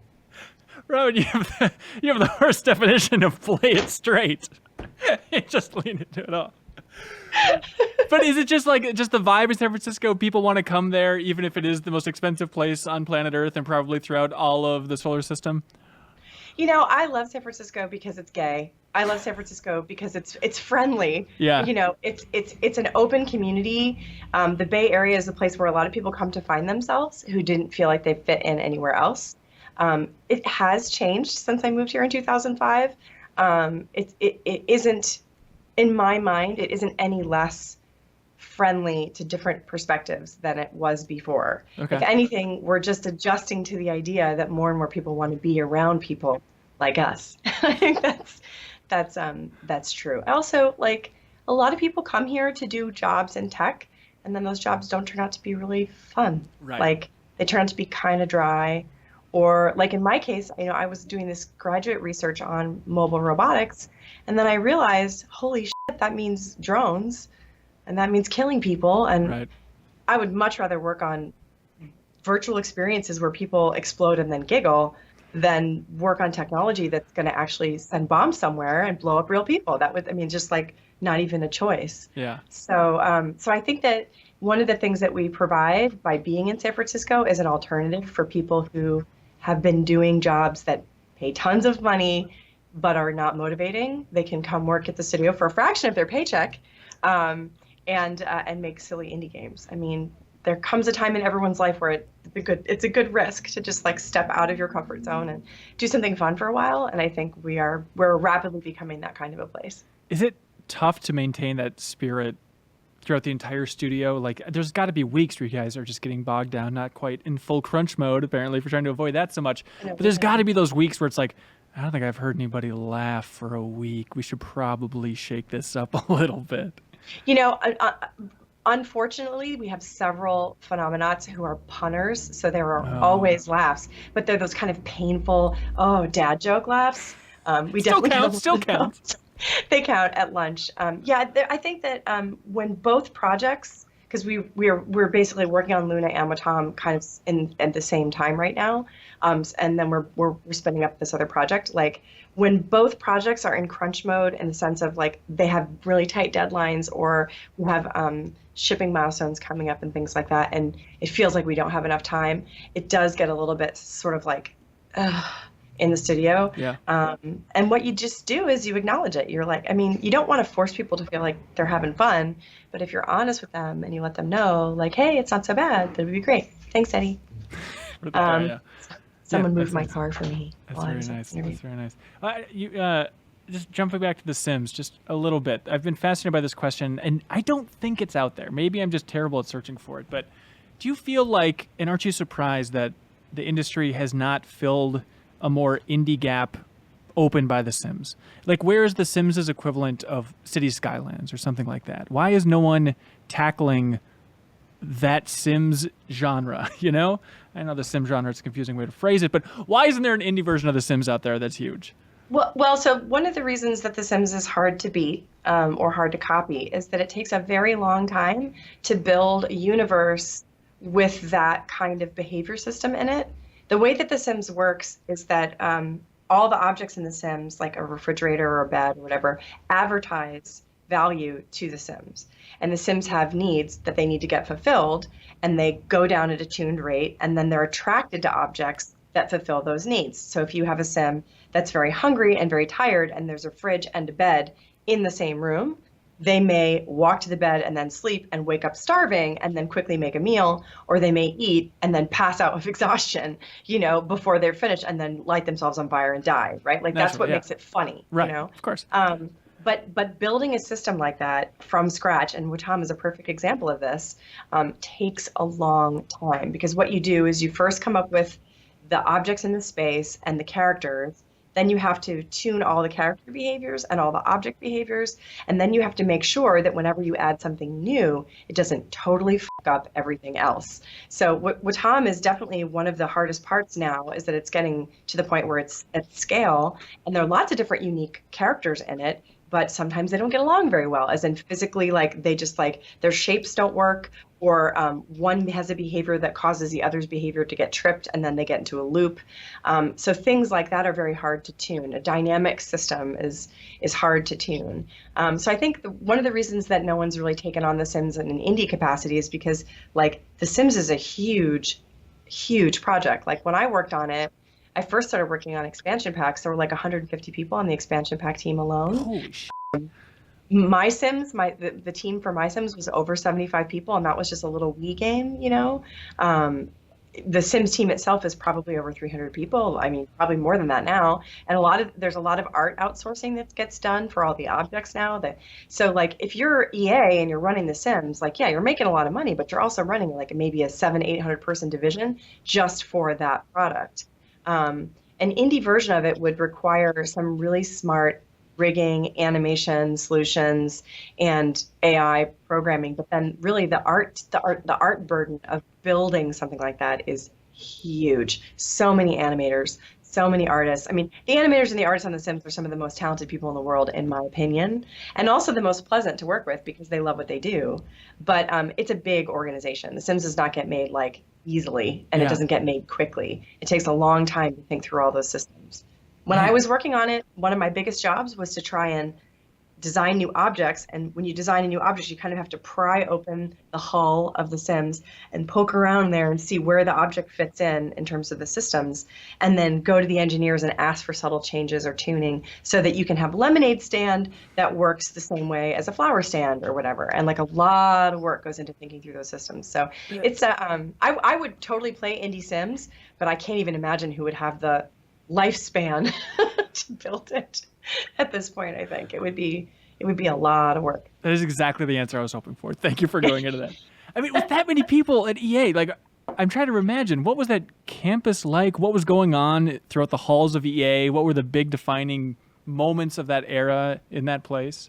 One of the things I really I remember very clearly is when I first got to EA, I was part of a group of graduate students that had been recruited, that include Kyle Gabler, who worked on World of Goo. Yeah. And a bunch of other people, Vander, who ended up making Papoio. So there were a lot of creative designers like myself in that crew who were just on the cusp of going indie. And I had decided to take that job because I was like, I don't really know anything. Like, I'm 32. I just dropped out of a PhD program. Like, who am I? Like, I should just go learn some stuff. And so I had a very open attitude, like a beginner's attitude when I was there. And so did a lot of the people that were in that class of graduate hires. And when I got there, the very first thing that I realized was that not everybody was happy working at EA, but the reasons they weren't happy were really basic, really basic things like there aren't enough snacks or the bathrooms aren't clean enough, were like commonly coming up as complaints. In fact, I actually helped run a thing on The Sims called the Complainathon, where I had these little boxes, and if you put a complaint in, you got a little smiley face saying that you'd complained, and went through all the complaints, and like really a significant portion of them were like, I wish there were better bagels in the morning, or like, I wish they cleaned the men's bathroom like at least 3 times a day. They were very basic complaints about like work-life experience. And then everything else about working there that people complained about or were unhappy about had to do with team issues. A boss that wasn't really listening, or a schedule that wasn't fair, that was going to cost the product some kind of polish, or a cancellation that didn't make sense, and having people moved around. And so a lot of the bigger scale complaints, once you got to that level of running a business, were about individual relationships on teams. And it really nailed for me the idea that no matter what size you are, like, you've got to have reasonable facilities. You have to be flexible and like listen to people. We literally just did a poll here about how we can improve the snacks. Like, it's a thing. Like, people just little irritations like that build up over time, and they make people sad. And then the other thing is just, you've always got to be working on your managers and like make sure that if someone's managing someone else, that they're really listening and that they're open-minded. I learned a lot actually working at EA. A lot of the senior staff were very kind to me. Colleen McCreary, who ran HR there, or was senior in HR, ended up moving to Zynga and running HR there. She was like a really great mentor for me. Tom Persina. There were a bunch of people there. Even, honestly, what's his name? The guy that went to Unity, John Fricatello. He was really sweet to me. Yeah, like his little girl used to come and play test my Sims all the time. Like, and he was very encouraging. Bang, Rich Hillman, like a lot of those people were really kind to me. Wow. So Spielberg was okay to you? Huh? Spielberg was okay to you back in the day working on Boom Blocks? Awesome. Actually, people always ask me this. I've answered this question so many times. He was a super cool dude. He drove himself to the meetings, was always on time, often early. He just wanted a specific kind of chai. That was the only thing he ever asked for. It's my job to get the chai sometimes. Never talked over other people in meetings, was always very polite, especially when people were pitching ideas to him and they'd get really nervous. He would just it's a cucumber. I mean, there's a reason he's a billionaire. I mean, it's like he's good at his job. Unfortunately, then it just went and pissed all over the men's bathroom, and it really destroyed a lot of goodwill in that place. You really should write my jokes for me. I think you've just signed yourself up for this job. No, I'm super into Spielberg. I'm super into Boom Blocks. I love that game. Did you really love it? That's great. Yeah, for sure. I mean, that soundtrack is still so good. If you've never listened to the Boom Block soundtrack, people, like, just look it up on YouTube and absorb that. It's amazing. We worked with Mark Mothersbaugh on that soundtrack, and he does all the music for The Sims. And Brad Foch, who was the sound designer that did all the audio and then supervised that soundtrack and most of the music that was written, he's my sound designer here. Oh, really? He's doing the soundtrack for Watan. There we go. That's awesome. But let's get specific, right? So specifically, what is the most standout meeting you had with Spielberg in the room? Like, did you have a moment of, outside of just generally he was kind, a moment of, there's some genius there? Because I'd imagine if he walks into a room, everyone's staring at him going, when's the genius going to come through, right? I had a couple of meetings with him that stood out, and the one that that is my go-to is that there was an engineer on the team that was really interested in building a boomerang ball that you would throw it and it would come back at you. And it didn't make any sense, because if you wanted to, you could throw the ball, pause time, and spin the puzzle, and then point it at anything you wanted. And there were a lot of kind of trick moves people were doing with spinning, rotating the puzzle and slowing time and stuff. Okay. So he kept pushing the feature, and I didn't really see why we should spend time on it, but I gave him his shot. And he pitched it to Spielberg, and Spielberg looked at it and then was like, but you could just do this. And then basically threw the ball, rotated the puzzle. And I was like, yes, like, I'm not a dummy. Like, if he didn't, so it's a really self-serving example, but it was more like he listened to the pitch completely. He thought about it and was like, that's a lot of work to get something that's already in the game. And then he was like, why don't we make the ball glow underwater? And I was like, no, that's going to cost too much money. There's only one practical light on the Wii. No, nightmare. So it was great. And then it was like, oh, now I have to explain how lighting works in video games. But you know, he was always really open to hearing new ideas, and then really good to brainstorm with. That was, I mean, there were so many of those, I can't even pick one out of the hat, but he was exceptionally good at, actually, there was one other thing, which I don't talk about much, but so all the characters in Boom Blocks, I did all their names. Okay. You know, the producer on a game like that ends up doing all the stuff that nobody wants to do, like designing the create UI and like figuring out which bonk sound happens when, you know, when you throw the ball at the animals and like crap like that. They're all like really like low level usability decisions. I spent a lot of time working with Ottman and then eventually other people on the team on the controller smoothness. We basically wrote algorithm to smooth out the controller because kids were throwing and not, they weren't enjoying the experience because of the way the algorithm for the Wii remote was written. So we wrote some custom code for that. So I worked on that stuff, but I did name all the characters, and his dad used to tell him stories when he was going to sleep at night. And the stories were all Wild West stories about, you know, Dirk McKirk, you know, and like Bad Bob Bozo, you know, stuff like that. I don't mean the names that his dad made up were really awesome. And so when I went through the characters and started naming them all, at one point he was like, do you think that maybe we could call the bad guy, you know, Dirk McKirk or whatever? And I was like, sure, that's fine. And so I ended up taking like a list of these names that he remembered from his childhood experience of falling to sleep, listening to these cowboy western, you know, shoot 'em ups, you know, sort of bedtime stories from his dad, and turning them into the animal names in the game. And it was just like one of those moments that really reminds you that everybody had a childhood and everyone came from somewhere, and like they weren't particularly well off, you know, and his dad, you know, was just making up these random stories to help him go to bed at night. But like, it's kind of cool, you know, like it really humanized him in a way, I think, for me, that was really also just very touching. And it was such a fun little exercise to try and come up with names that came from this list and figure out which animal they went with. You know, is that a cow name or a pig name? That sounds really fun.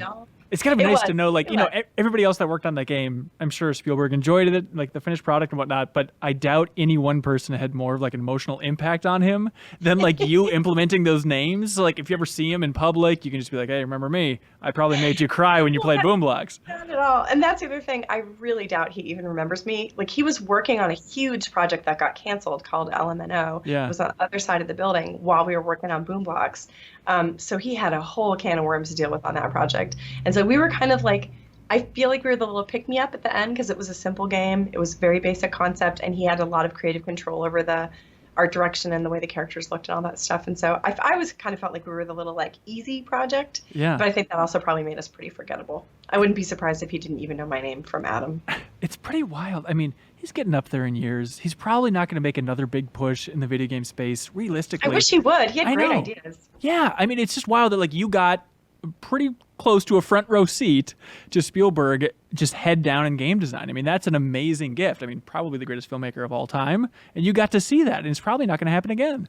Well, the thing that was great about it was that he had always wanted to build this game where you could knock stuff over and just enjoy knocking things over. He was like, wouldn't that be so cool? You get to build up a tower of blocks and knock it over, and you don't have to pick it up. And, you know, I mean, I think about Boom Blocks all the time working on with Tom. Like, what is fun about building a stack and exploding it? It's like, well, just seeing everything get chaotic and go all over the place, and then just being like, what? I hope they're all right. They float out in outer space and they come back and hang out with you again. You don't have to worry about it. It's just fun to make a mess. There's something really similar, I think, in the way that Kate approaches game design, which is like, and me too, I think. What is the feeling I want to have in a game? And then like, why am I building it? Because games, for anyone out there who doesn't already know, building games fucking sucks. It's really slow. Everything breaks all the time. It's expensive. You feel like guilty because you're getting paid to do this and not like save lives. It's not like I'm solving cancer, or like building a rocket ship that will get us off this place when it's totally burnt, like I'm literally making like poop animations, like, I mean, it's silly, right? But there's something so compelling about it that I just can't stop. And like, really, the thing that motivates me, and I think Kata and, people like Spielberg, I mean, I won't speak for them, but my understanding from talking to many game designers is that it's just so interesting to try and think of like, I want a person to feel this thing. Yeah. And now I'm going to build a system that when they touch it and play with it, it makes them feel that way. It's kind of like being a chef. Like, great job, but like a fancy chef isn't just feeding people. A fancy chef is trying to give you an experience, Right. And they're like, this food costs $1,000, That's ridiculous. Well, I've spent 5,000 hours thinking about how to make this dish perfect, Oh, it's not so weird to think about that now, That's 5 cents an hour. So Yeah. It's an interesting idea. Just thinking about like that core, somewhat primal idea of like, we want players to feel this way when playing it. I mean, nothing against, huge teams, but you just got to wonder, like, the next Assassin's Creed, when they're mapping that out, they might say, we can make these improvements, we can make these improvements. But I don't think anybody's sitting around in Ubisoft going, we want to just impact the player in this one core, tangible way, I bet it never comes up. There's probably someone on the team that is. Like, game designers can't help but see how people feel. Like, when you're making a game and it's not going well, like, Journey is an example that I use a lot. Like, there was a point where the way we were trying to tell the story in Journey just was not working. It wasn't working at all. And like, people would be playing, having a great time, and then the cutscenes would come on and they would immediately pick up their phone and just look at the phone and and like at one point there was a really long walking sequence and one of the testers was playing and they're looking down at the screen and there's a camera looking at them while they're playing, and then they were walking and they just kind of stopped and looked up and were like, seriously?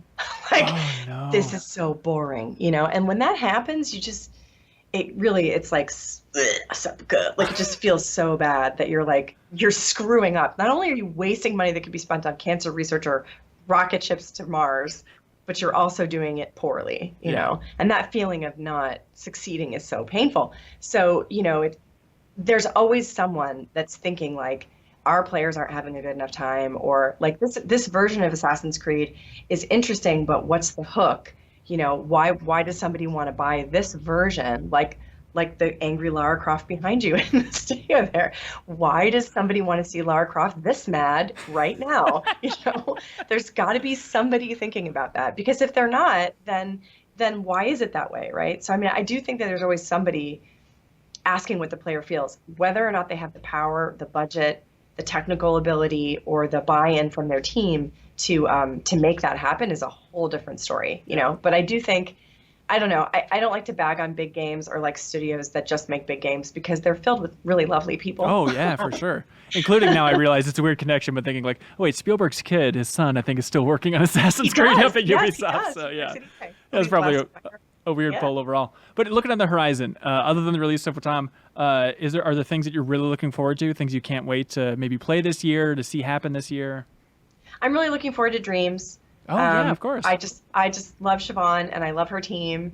I think that the Molecules are some of the bestest and brightest game designers and technical people on the planet. And I've also been thinking about going back and playing through The Witness with a journal and writing about my day as I play it, and just like having a really like extended experience with it, because I played a little bit of it right before Luna shipped, and then I got super swamped and I never finished it. And I want to go back and like actually savor it as a concept, because I think John worked really hard on a lot of things in that game. That team did a lot of stuff that, like, the programming alone in that game is just like mind blowing sometimes, like the way that the puzzles work and stuff. And I just kind of want to go back and look at it. Adam from Finji, he's been tweeting a lot lately about games, and I think yesterday he tweeted something like, love to the games that make me want to make games. And I feel like The Witness is one of those games for me. Like, it makes me want to make more games. So I want to go back and spend some time with it. It's kind of a boring thing to say, like, I've been so busy, I haven't been able to finish it. But that is the story of game designers. So. Well, the reason I'm happy to have you on the show, and I'm glad you could make time for it, is just the idea that most people would say Red Dead Redemption 2, and your answer for what you're looking forward to in 2018 is taking notes while replaying The Witness. That's good. And dreams, honestly. And dreams.